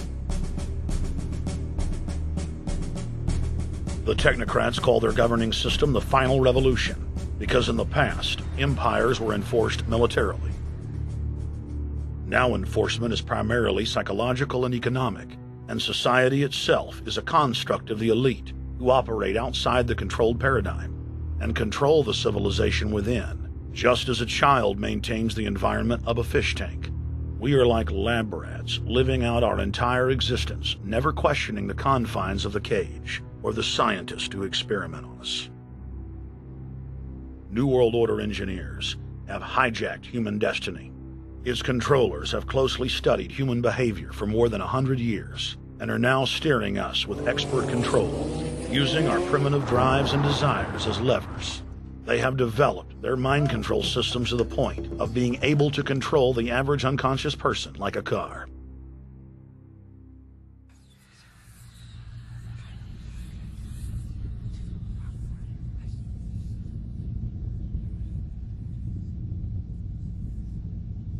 Eugenics dominated the 20th century.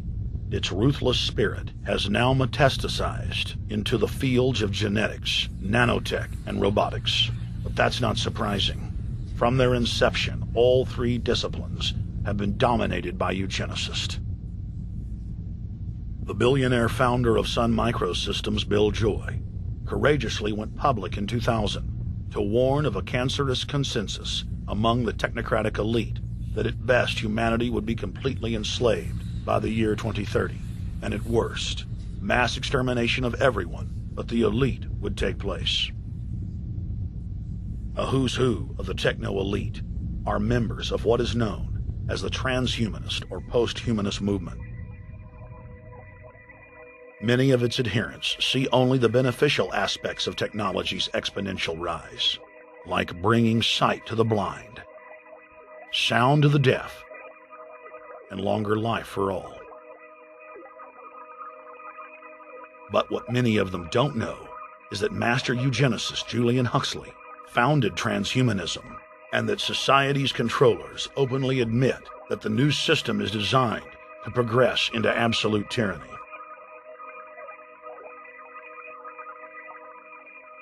Leading transhumanist Ray Kurzweil boasts that technological advancements will allow those that can afford it to live forever, but admits that most won't be able to keep up with the new master race. The drive for world government is now all about who will control and have access to radical life extension systems. Biological evolution is too slow for the human species. Over the next few decades, it's going to be left in the dust. Transhumanists believe that they will attain the fountain of youth by merging with technology. Now, it may be within their reach. Decades ago, transhumanists said that if you did not accept augmentation or enhancements, you would no longer be able to get jobs.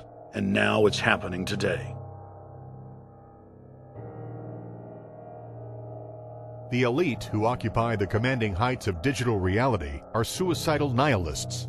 Suicidal nihilists know that there is no longer any substantive purpose to their willing, but they would always prefer to go on willing than not to act at all. They can very happily ally themselves with the notion of nuclear holocaust or perfect exterminism. Technology has become so powerful in its capacity for destruction that free humanity cannot afford to let psychopathic technocrats with delusions of grandeur repeat the mistakes of their forebears, because it is highly probable that this time they may destroy everything, including themselves in their mad rush for godhood.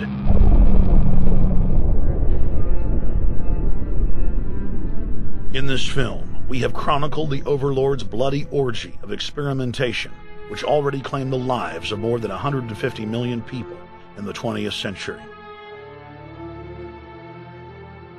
And now, they are promising to deliver an invincible tyranny that will dwarf their past exploits. In the days of World War II, there were sovereign nations and armies to stand against Hitler's final solution. Once world government is in place, no one will be able to stop the New World Order's plans for global population reduction. For those immune to psychological programming, hundreds of FEMA camps have already been built throughout the United States. In their quest for population reduction, no method is off the table. These dark builders intend to release a string of man-made bioweapons plagues, each one worse than the last, while at the same time expanding the police state to enforce an orderly extermination of the population, all in the name of fighting invisible terrorists. And the Georgia Guidestones stand today as a cold testament to the elite's sacred mission. To have a two-class system where the underclass are forced to live as slaves in tiny enclosed cities, while the elite enjoy the land of the earth, evolve into superhumans with the aid of advanced implantable technologies, live eternal lives, and travel throughout the cosmos. This is the promise given to the inner members of the New World Order and the agenda of the Bilderberg Group.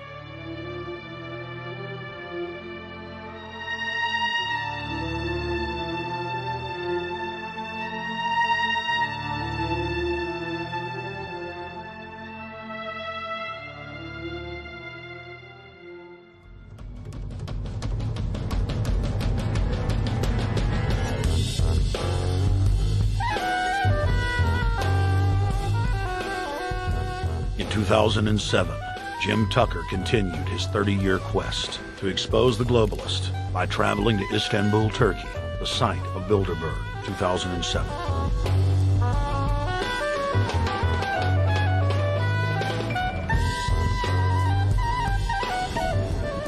Jim Tucker, thank you for coming on, my friend. It's always fun. Jim, tell us what you saw today when you were out at the Ritz Hotel.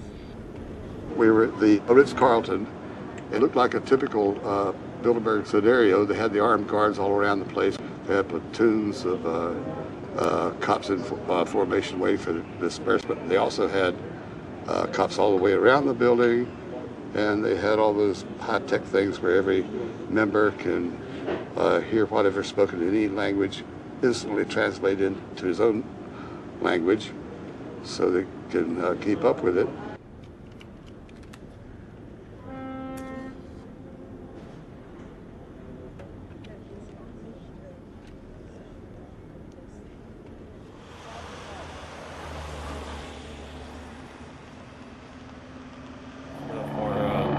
Spotlight then, I'm doing the same thing for American Free Press.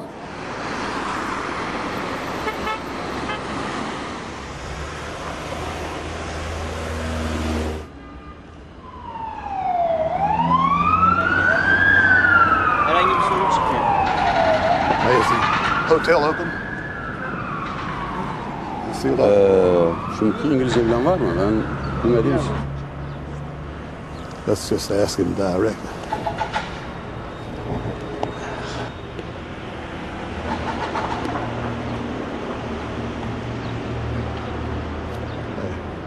Is Bilderberg meeting here this weekend? You can look this way. We had my two personal cops following me today. I was not aware of it because my nose is always sticking to the camera and my jaws are always flapping.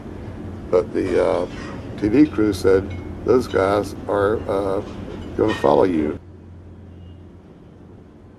And their car followed us out to the hotel. Then they identified the two cops in plain clothes, not business suits, but sport shirts and so forth. Yeah. That's the car that's been on our ass? Yeah. I want to photograph him? Yeah. You are, aren't you? Well, they're very likely Bilderberg boys.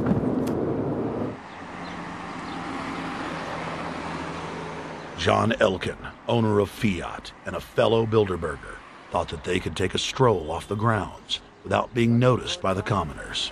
I was thinking about that.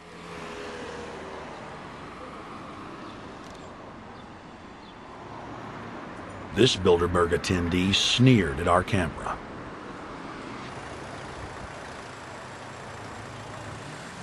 This carload of kingpins gave the media a murderous look and seemed shocked that they would dare point a camera in their direction.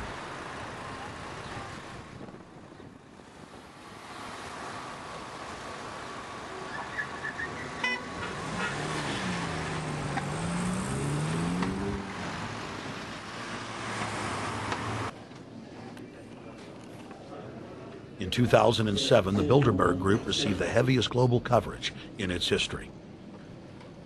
Jim Tucker witnessed press conferences attended by hundreds of members of the media and a new generation of info warriors, like reporter Paul Dornanu of Romania, are tracking the elite, no matter where they hide. Expunem acest grup Bilderberg. Now, Jim, my governor, Rick Perry, it's in the front of the Dallas Morning News. The headline reads, Texas Governor Rick Perry to attend Bilderberg. What does it mean to have the governor of Texas in the Dallas Morning News just admitting he's going to Bilderberg Group? It means he's a potential president, even as the obscure governor of Arkansas, Bill Clinton, lost his virginity at the Bilderberg meeting in Baden-Baden, Germany in 1991, and he's elected president the following year. Now, if he goes nowhere in a run for the White House in the years ahead, they'll drop him like an old shoe. They do that often, but officially, Bilderberg considers Governor Rick Perry a potential president of the United States. Yes, it's a violation of the Logan Act, for which Bill Clinton's White House was fined $300,000, which means the taxpayers paid it. When Perry returned to Texas from Istanbul, we were determined to hold him accountable for his treasonous actions.